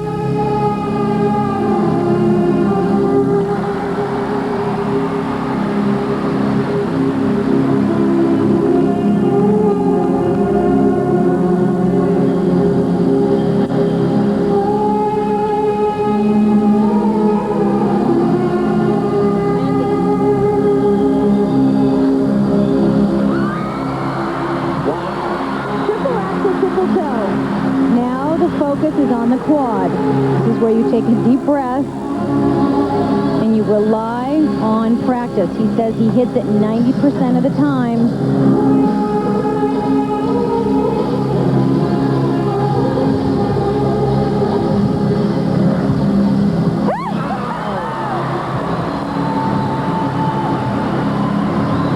Unbelievable.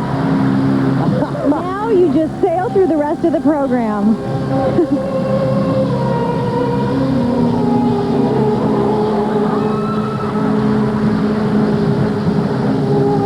Now, if that doesn't put pressure on the top skaters in the second group, I don't know what would. Amazing when you think about it, because the boots that he's wearing are very broken down, and he needs to tape under his landing foot in order to give him the support to land. You wouldn't know it looking at this. Well, he's also now going to have the support of this audience.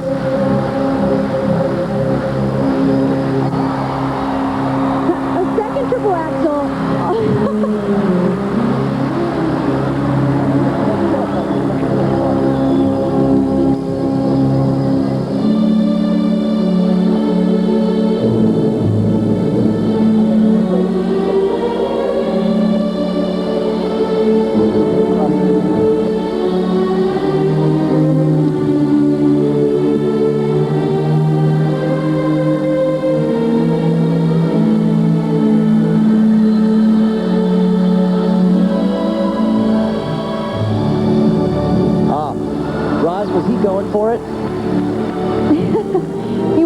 A quad. That's just one of those quirky takeoffs that just turned into sort of a split jump single. He has to put it behind him.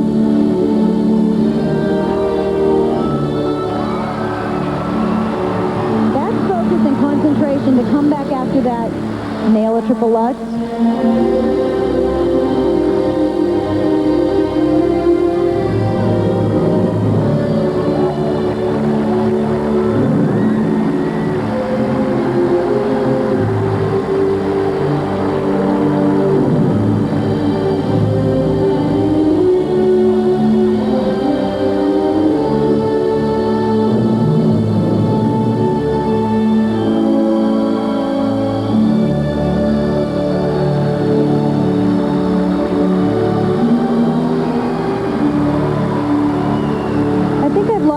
Peter, how many triples Timothy has done?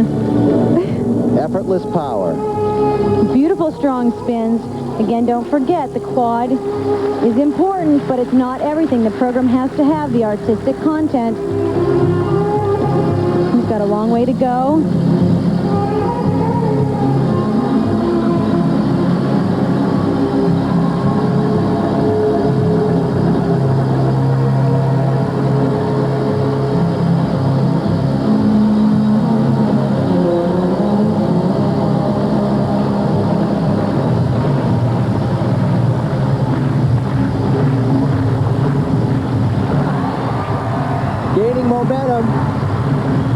And Peter, this is where you want to trust and believe the judges are going to reward him for this solid performance with the quad, or will they save the marks for the top names? And he's already getting a standing ovation. He has such a bright future.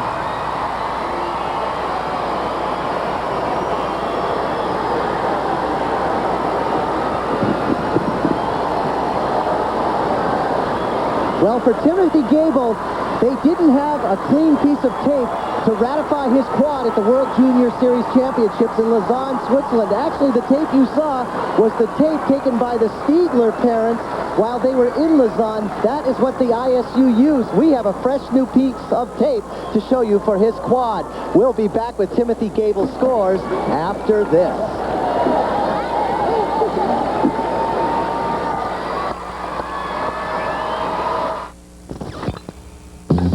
While chasing felons, the level of Snapple in a person's body. We're back in a very excited building here in Long Island. The quad was just done by Timothy Gable. Let's take a look. And Carol Heiss just said it was high and gorgeous, and it was absolutely a perfect landing. Now we're going to take another look, another angle. Watch the takeoff. His free leg does skim the ice. It's not considered a cheat, but it is helping him. But 1960 Olympic gold medalist Carol Heiss wasn't concerned about the second foot skimming the ice. She's just delighted that he did it. In fact, when we were on break, she said, "That's the second time you've done that, Timmy." Here are the marks. Technical merit.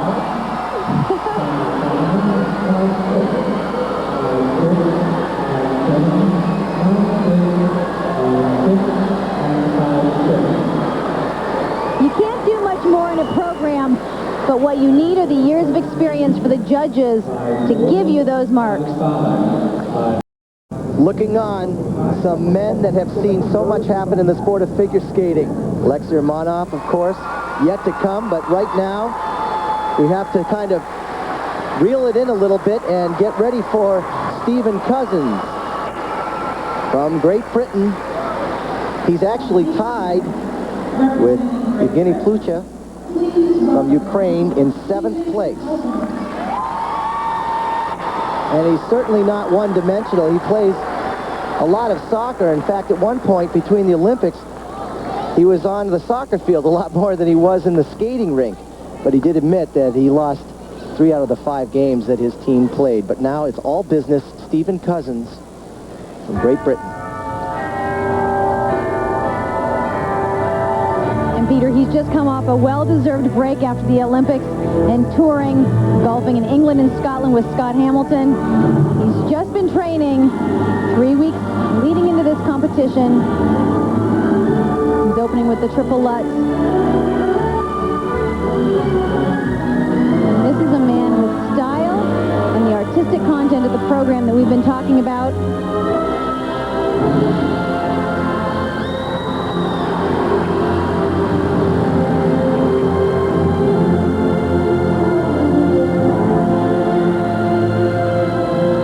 Quad planned. This next jump is his hardest, the triple axel, triple toe loop. Missed it at the Olympics.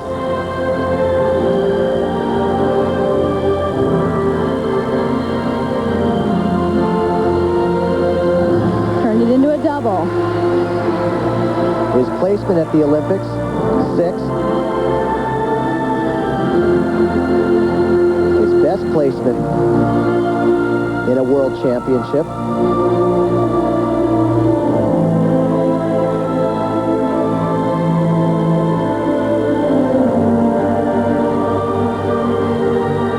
And Stephen Cousins' Olympic experience was really a good one for him, for when it was all over, his goal was to skate in the last group of men at the Olympic Games. That did happen, and he had a personal accomplishment there.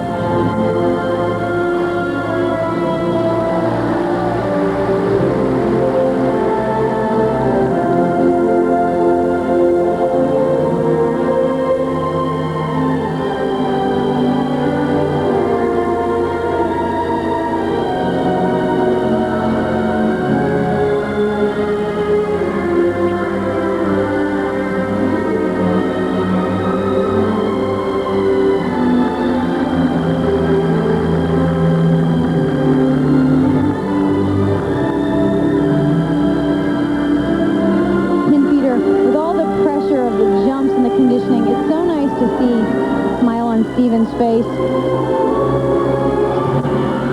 And a big triple flip double toe loop combination. He really is a seasoned veteran. He is. He's also an entertainer, learning, like I said, from the top pros in his field. I guess that's what happens when you're 9-time British champion.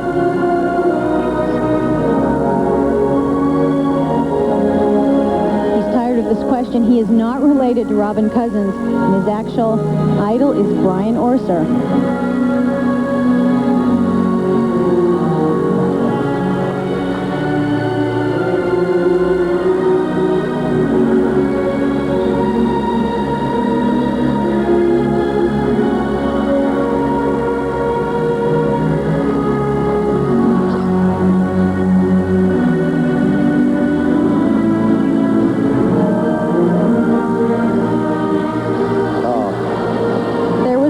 Triple axel, leaning forward on the landing. And actually, To throw it in at the end of the program like that takes a lot of guts, especially when you're skating so clean. You don't want to disrupt that feeling.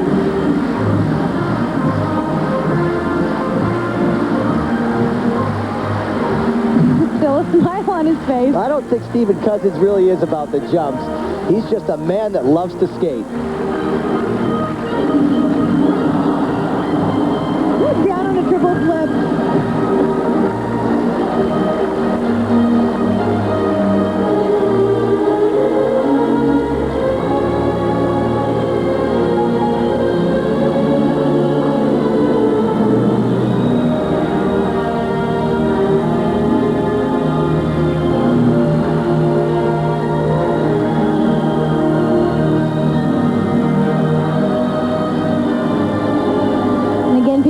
About how these skaters are so tired after such a long season, and there is such a relief to get this final performance over with. Well, it's over for Stephen Cousins. His free program complete. He's 7th after the short program at this point, but right now it's Timothy Gable who is in first place.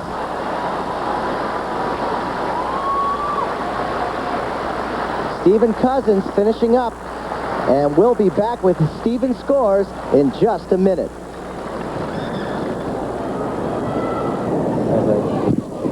Stephen Cousins awaiting his scores, and here they are for technical merit. 4.9 up to 5.2. And then the presentation scores, which he has plenty of, from 4.8 up to 5.4, and that moves him right into third place with Timothy Gable. And he sprained the ankle last year at the beginning of the season, prohibiting him from trying the quad. But one thing he really does have is a lot of speed in his skating.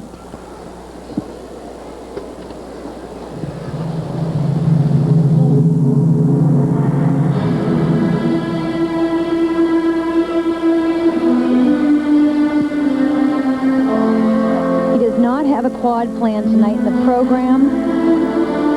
However, he opens with a triple axel, triple toe loop combination.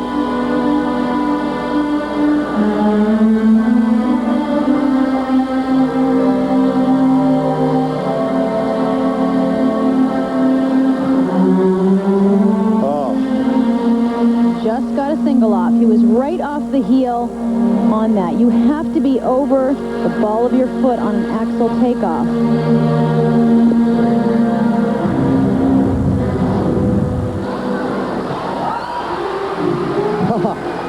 Right on that one.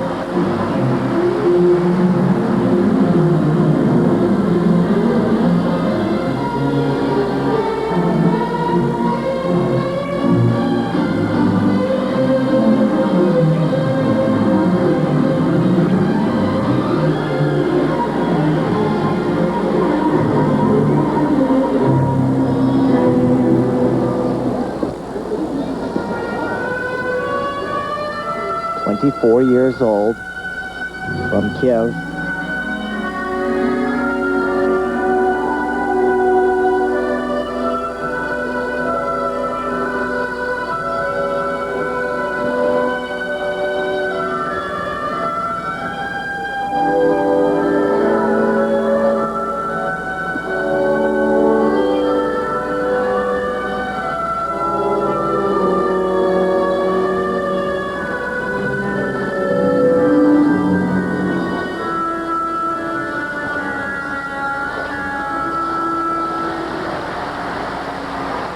One thing he's really got going is the fact that he just moves into his jumps with so much velocity like that it becomes easier to jump in the air, but you've got to stay straight.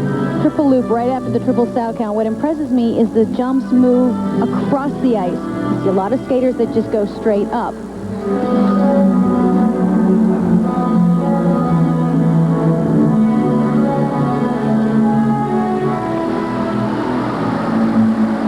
Wonderful strength.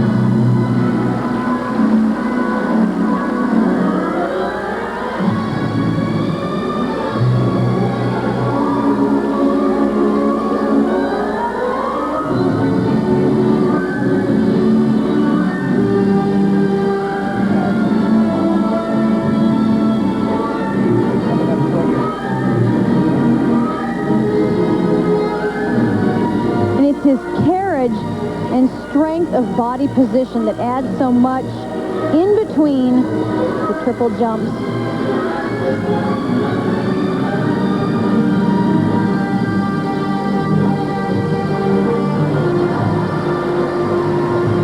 Another triple Lutz, and again, these jumps are as strong at the end of the program as they are in the beginning. That's one of the things the judges look for. He may not possess the quad, but he certainly has a lot of momentum.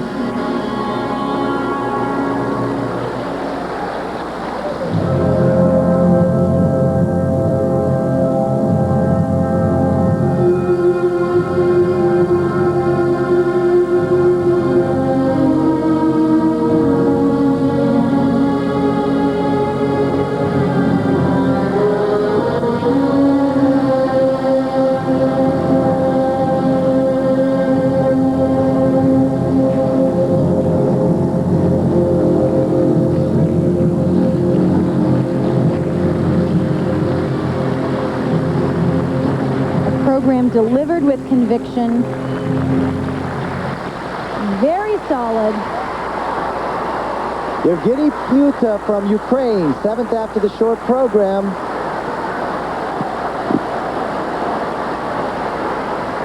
Getting stronger toward the end of his program. We'll get his scores, but right now, let's go back to Alice Cook with someone who's got to be very happy. Alice? That's absolutely right, Tim Gable. You finally landed that quad in a senior competition. It had to be a great feeling. Oh, it was. It was absolutely thrilling to do it a second time in competition. I'm very excited. And the crowd reaction, they knew it was a quad. Yeah, they knew it was a quad. I was really surprised, and I was impressed that they knew, and I was excited that they knew. They were really behind me for the rest of the program. Okay, good luck next year. We'll be looking for you. Okay, Peter? Well, Timothy Gable, our congratulations to you from the broadcast booth. An outstanding job. And now, Evgeny Plyuta from Ukraine awaits his scores. And really a good performance for Plyuta. As I mentioned, he got stronger. This young man is 24 from Kiev, Ukraine.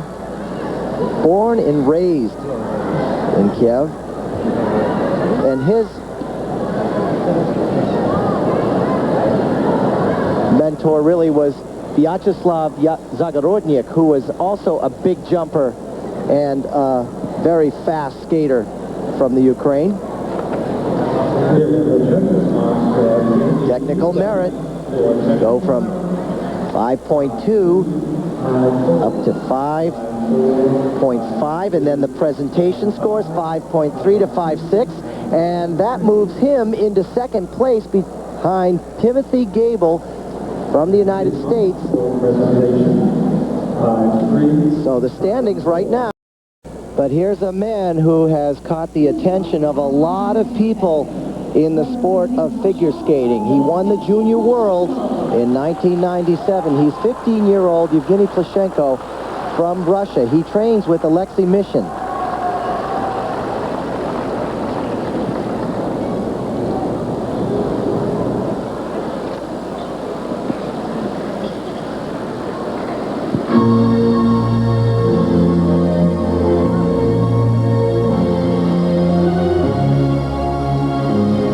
To start right off with the quad toe loop.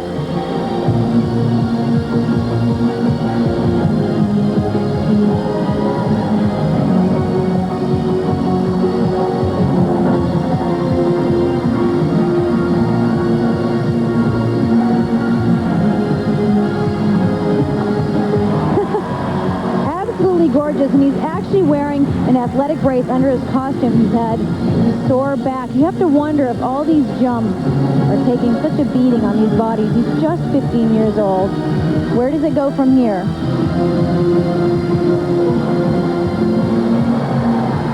Triple axel, it was supposed to be a combination. He had a bit of a two-footed landing.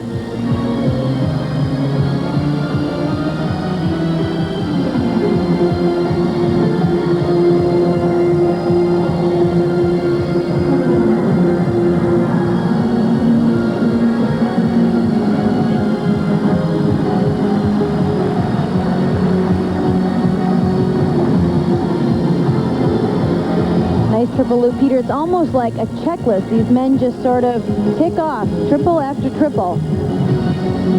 You've got to do it.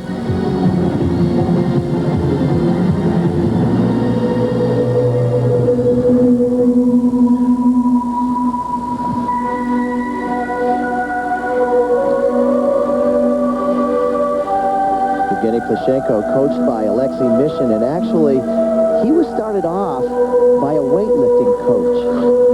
Plushenko was. His rink closed, turned into a car dealership. So off to St. Petersburg he went to be coached by Mishin. And when Mishin got him, he said he looked like a cheap chicken. Very green, very blue, no fat, but very ecological. And look at the results. Well, he just put in another triple axle combination. Definitely not a chicken. No. The triple Lutz, triple toe combination. You'll notice he takes time between the jumps to set up his legs for the strength of the second jump.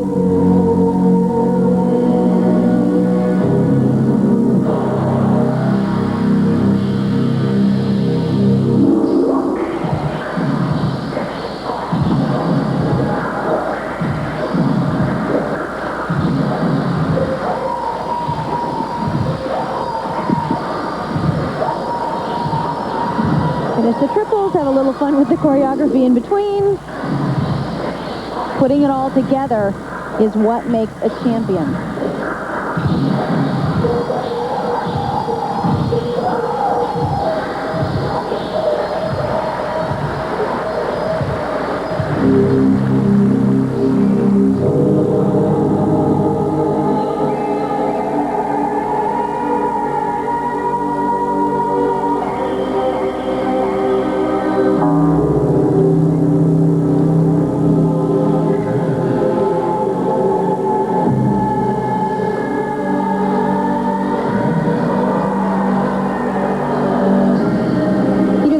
Such a Russian dominance in the men's skating. You wonder what kind of pressure that puts on Timothy Gable. Americans coming up. Are they going to leave a window? Well, Triple Snow. it's really incredible to see these quads being fired off like this on such a regular basis. The Bielman spin. He says, even with a sore back, he's going to put it in. He actually fell out of that in the short program.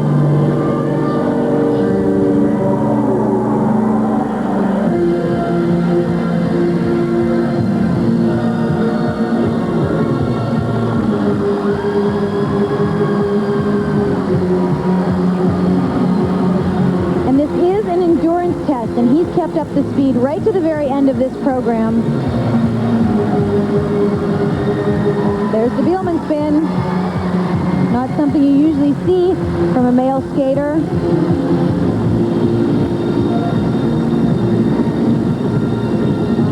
Wow. What a men's competition we have going here at the Goodwill Games. Evgeny Plushenko, third after the short program. Let's see what that performance does to him. Alexei Mishin said at first he was a cheap chicken, but he is now a world-class athlete. We'll be back with his scores after these messages.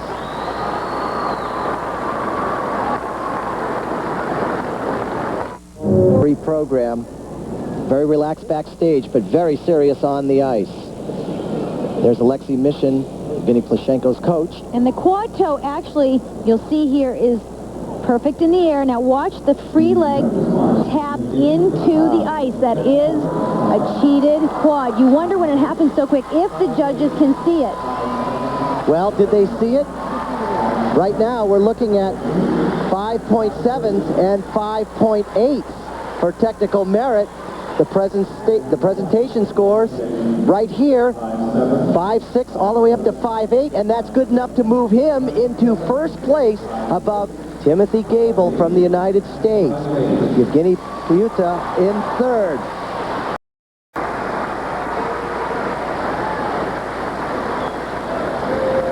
Well, now Todd Eldredge is getting ready to go. The 96 world champion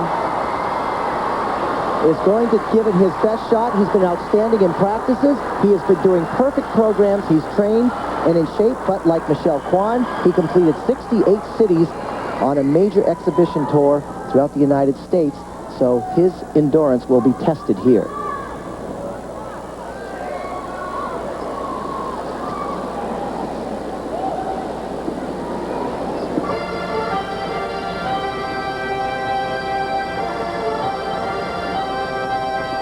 And you can just feel the energy in this building. He has learned that with his silver medal, he gained so many extra fans, the way he handled it, and he is still a fighter. He's opening his program with a triple axel, triple toe loop. They've been solid all week in practice.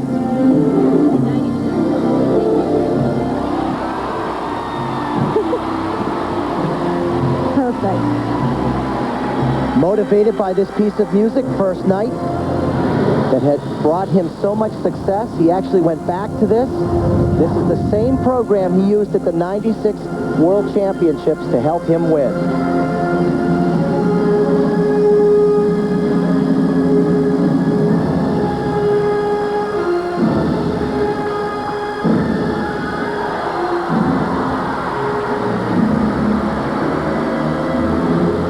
Triple flip, triple toe. It doesn't look like the pressure.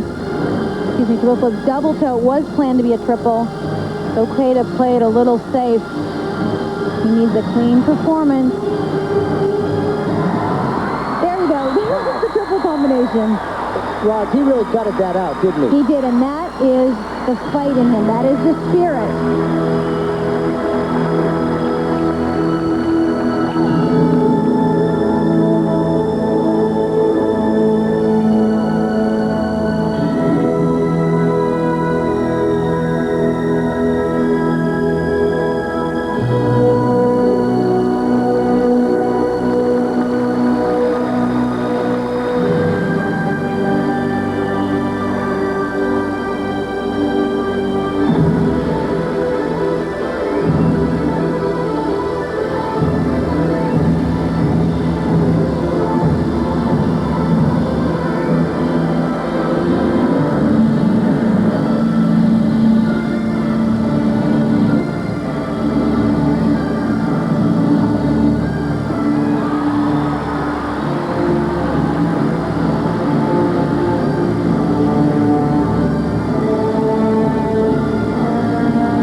Remember, in this free skating performance, whoever wins the free skate will win the entire competition between Eldredge, Hermanov, and Plushenko.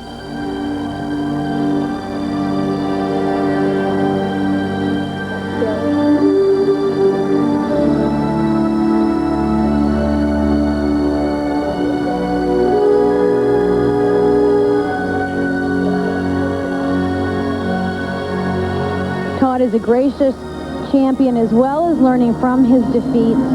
He actually said that every night on tour he felt so much warmth and reception from the audiences.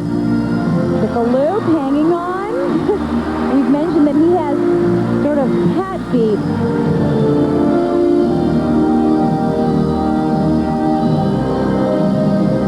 He has a third and a second in previous Goodwill games, and he wants to win tonight.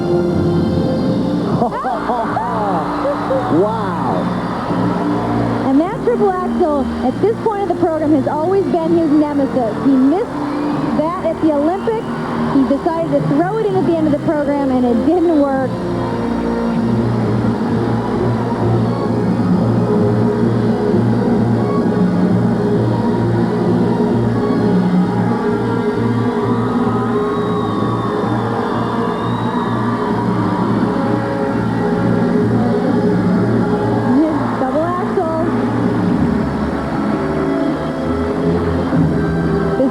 Just want to get through the rest of the program. This is a moment to just relax and feel it and soak it up. This is the end of the season.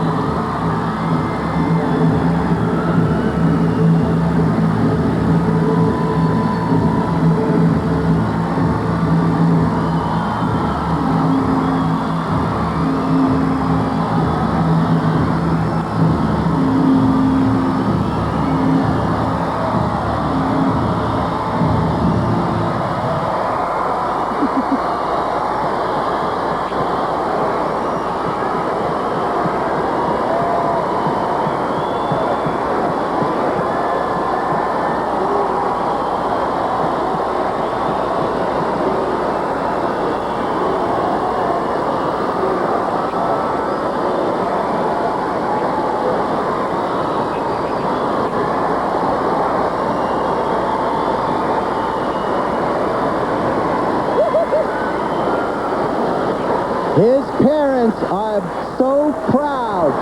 Todd Eldredge delivering the goods. We'll be back with his scores in just a moment.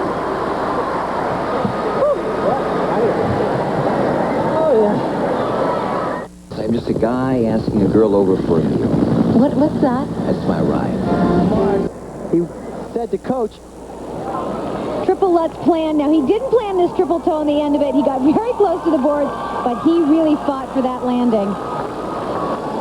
And the triple axel near the end of the program, always his nemesis, like I said. Perfect.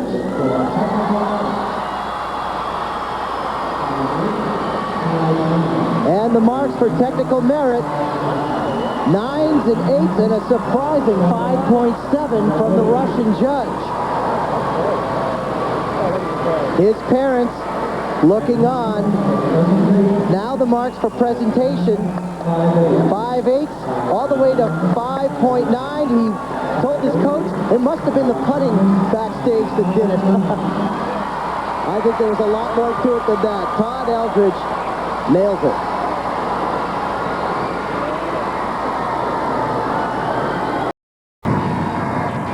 And Alexei Armanov can't ignore the incredible intensity in this building right now. He is coming up later, but we just heard the announcement for Michael Weiss from the United States, who is in 5th place after the short program. Right now, Todd Eldredge is leading with Plushenko in 2nd and Timothy Gable in 3rd. But Michael Weiss, who was 7th at the Olympics,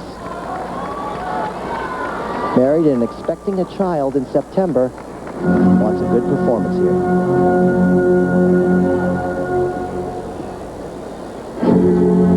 And following Todd's performance and that audience reaction, as the skater right now standing on the ice, you start to soak up that energy in this building and you use it as your strength. You can't let it become pressure. He is opening with the quad toe loop.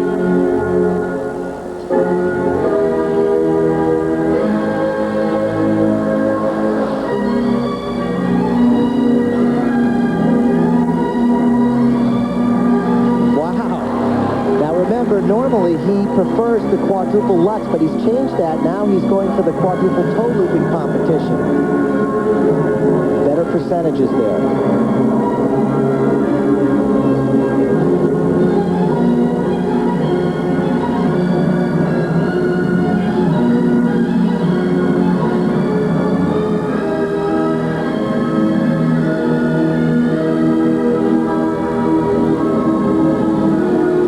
Triple toe loop planned next. Right on. Spot on.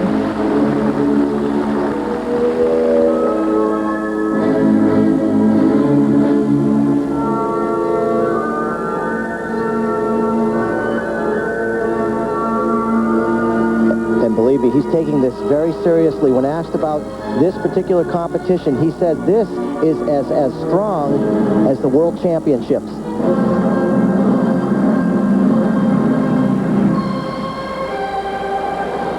Hanging on to a triple flip, and Peter, he also wants to put behind him the mistakes of the Olympics.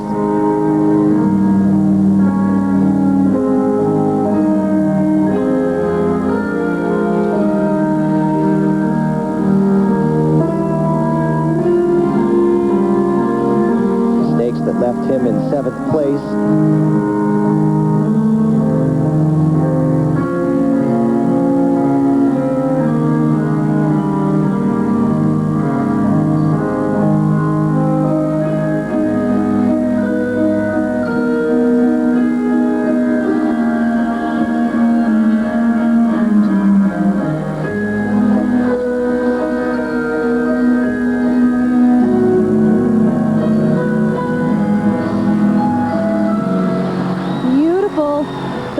Second triple axel.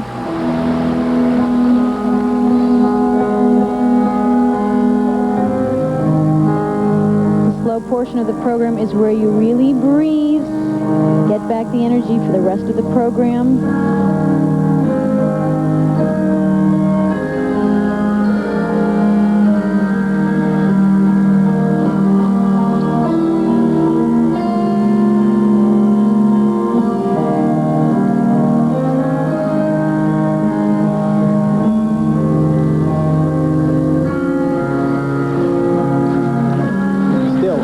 skating a lot better, considering that he made his world debut in Lausanne, Switzerland last year and placed 7th at the World Championships.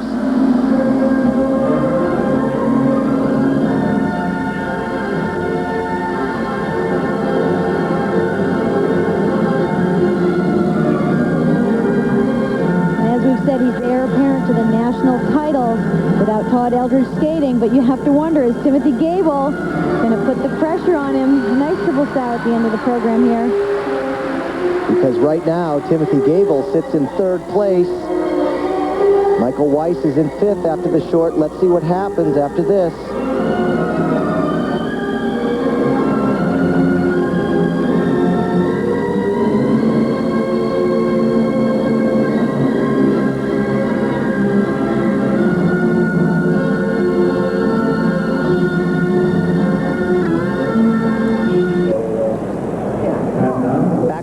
Finals, and Michael Weiss will now get his marks for technical merit, 5.3 up to 5.7. Again, that quad was two-footed on the landing. But his presentation scores will determine what place he is in after they post. And they are from 5.4 up to 5.7. He bumps out Timothy Gable. Michael Weiss is in 3rd place. Gable's in 4th. And Eldredge is leading with Plushenko behind him. So things really starting to heat up at this point. Now training in America since March. Some thought he was undermarked in the short program. When asked about the marks, he said, well, just kind of shrugged it off and said, people don't know me. He's Takeshi Honda from Japan, 17 years old, 15th at the Olympics. Didn't skate well in Nagano, but really started off with a bang here in the short program, hoping to carry it through to this free.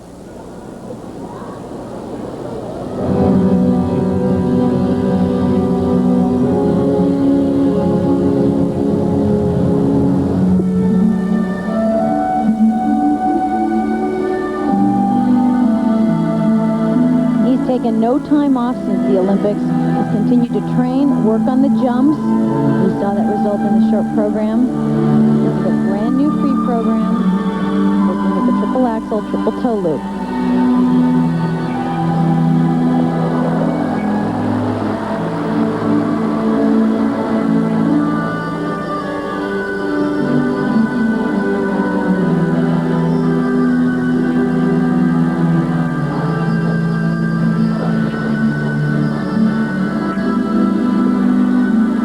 Planned here.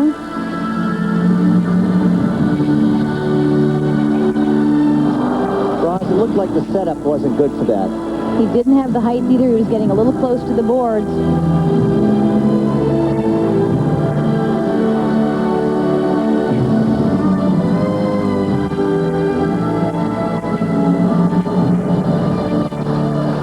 Speaking of close to the boards,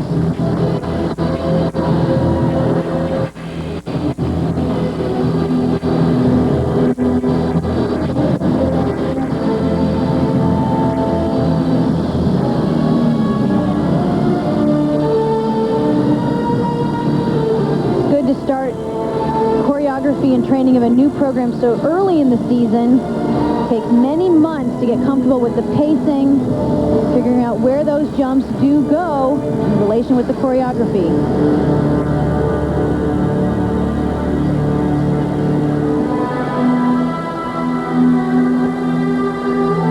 In 1996, he became the youngest male ever to win a Japanese title. He was 14 when he did that. And then he made his debut at the World Championships in 1997 with a 13th place finish.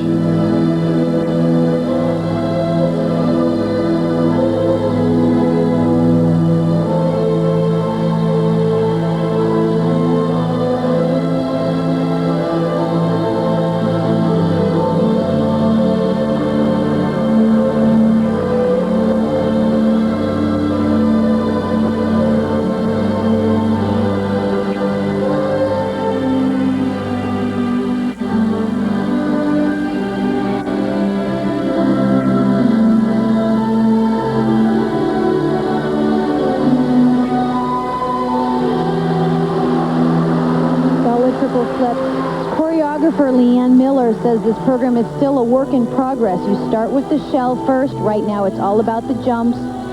Slowly, as Takeshi gets stronger, you start adding in more of the choreography, the little pieces in between.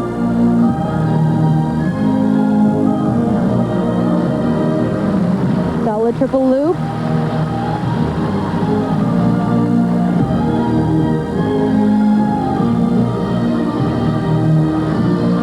Right into a triple Salchow. He's actually skating stronger at the end of the program than the beginning.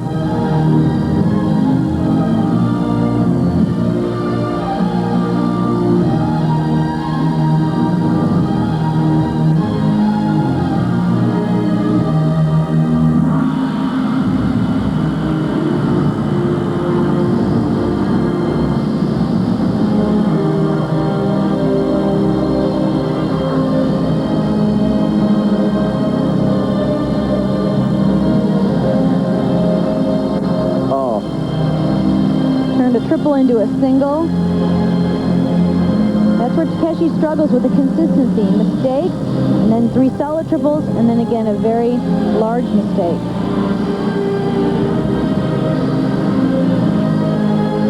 So with a new program, you start somewhere and you just move up.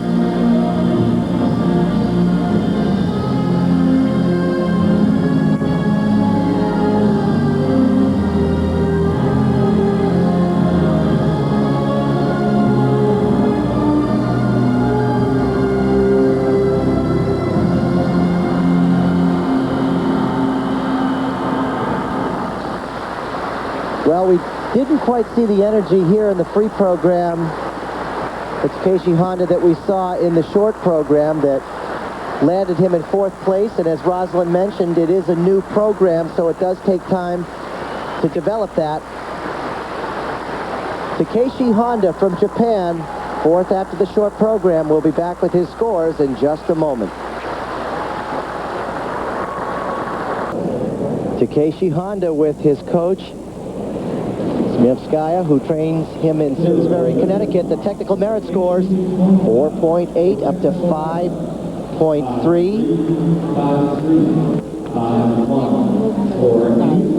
And now the presentation scores from 4.7 up to 5.6. That leaves him in 5th place, with Eldredge still way out in front in 1st place.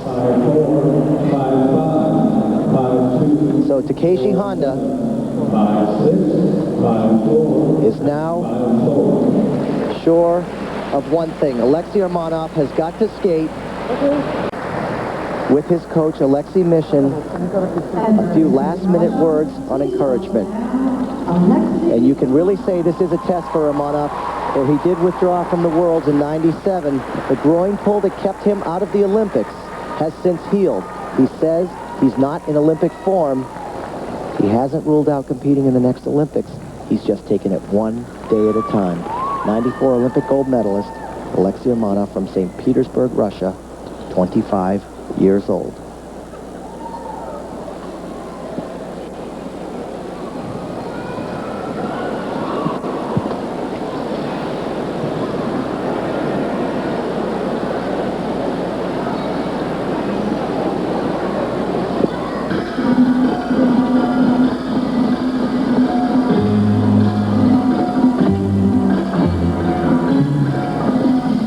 Also going to have to take this program one step at a time. He has 8 triples planned.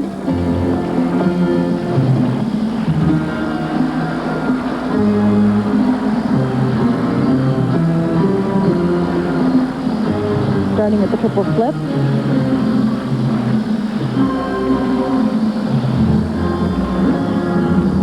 Wow. Roz, his technique is perfect on the jumps. That is what we call textbook. Light and effortless. Now the triple axel.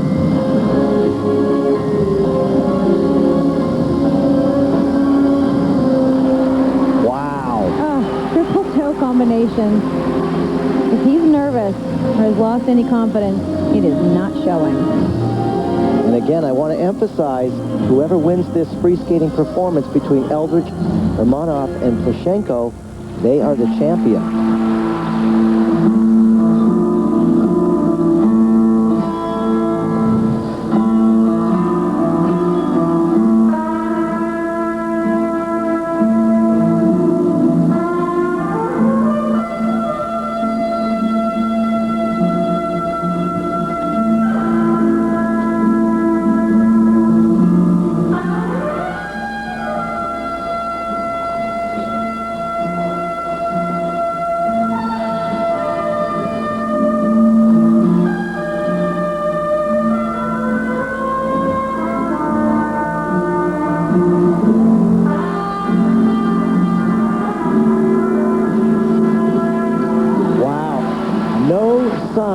injury.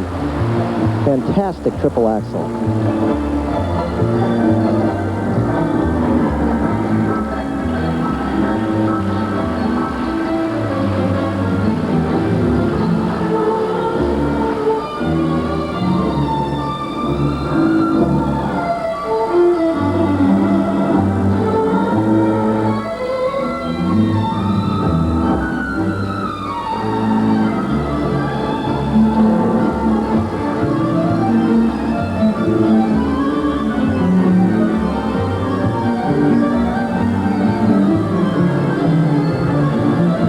Triple Lutz, he turned it into a double.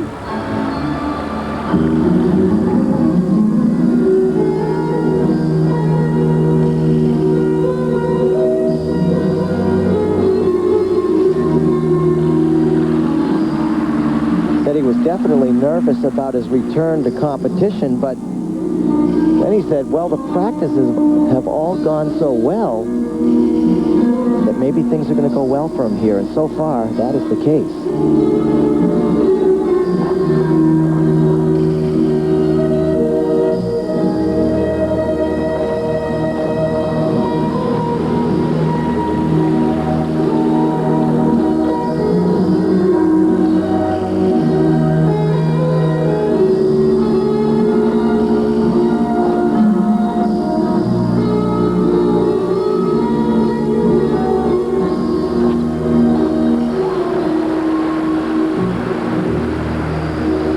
Back-to-back triple loop, triple toe loop.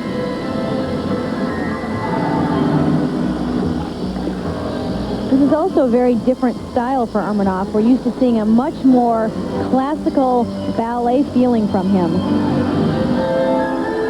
He seems to showcase his strength. And remember, he used to skate with the gloves. Those are since gone.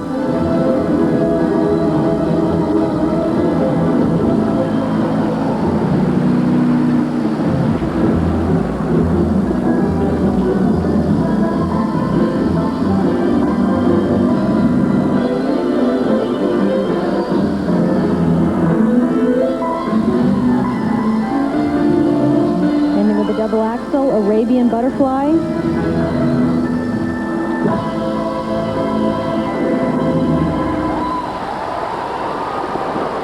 Alexei Urmanov, second after the short program, has now completed his free program. Looking on, Todd Eldredge.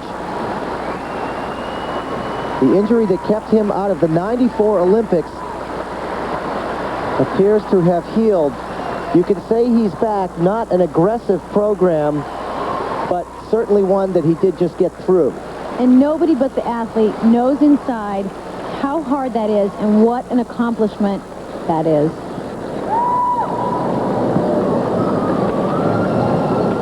Some fans had yelled out, "We miss you," and he said, "I missed me." Well, he didn't miss anything on this triple axel. That was so high, right into a triple toe.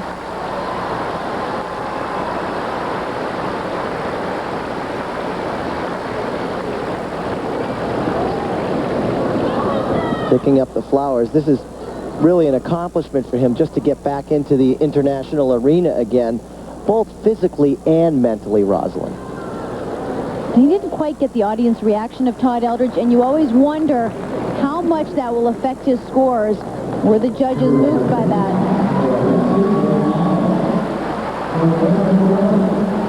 So the scores for technical merit. He's not even in the seat to take the scores. 5.6 to 5.8. The next scores will determine who the champion is, but they will be the presentation. Here they are. Oh, very solid. All 8s and 9s. But not enough. All seconds and 1/3. So Alexei Urmanov will settle for the silver medal. The champion of these Goodwill Games is Todd Eldredge, with Alexei Urmanov from Russia in second. Evgeny Plushenko in third, with Michael Weiss in fourth. There's a look at the final result. And Timmy Gable with his quad in 5th place. Michael Weiss, of course, 4th. All the way down to Stephen Cousins in 9th. Alice Cook is with someone who's got to be extremely excited at this point. Alice? Okay, Peter, Todd, it's been such a long season, but you're on such a roll. Are you sure you want to take a vacation?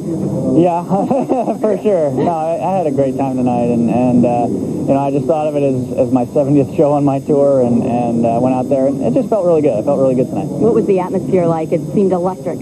Oh, you know, the crowd tonight was just fantastic, and you know, to have the crowd behind you like that when you're going through the program just kind of lifts you up and helps you through it a little bit more. What challenges lie ahead for you now in your skating? All kinds of stuff. You know, I've got a lot of new competitions next year, some new people to compete against, so, well, old faces, but, you know, new ones for me for a little while, and I'm looking forward to it. You won't change your mind about not competing in the U.S. Nationals? No. Okay, congratulations. Thanks. Back to you, Peter. This guy is so far away from retirement, it's not even funny. Todd Eldredge, look at that. What a moment, Roz. What a feeling. There's nothing like being at the end of the program, pumping your fist into the air, and knowing you couldn't do any better. Well, Michelle Kwan, the First Lady of Figure Skating, takes the ice tomorrow night. Join us for the conclusion of the ladies' figure skating competition. Now, let's return you to our host in New York, Jim Huber.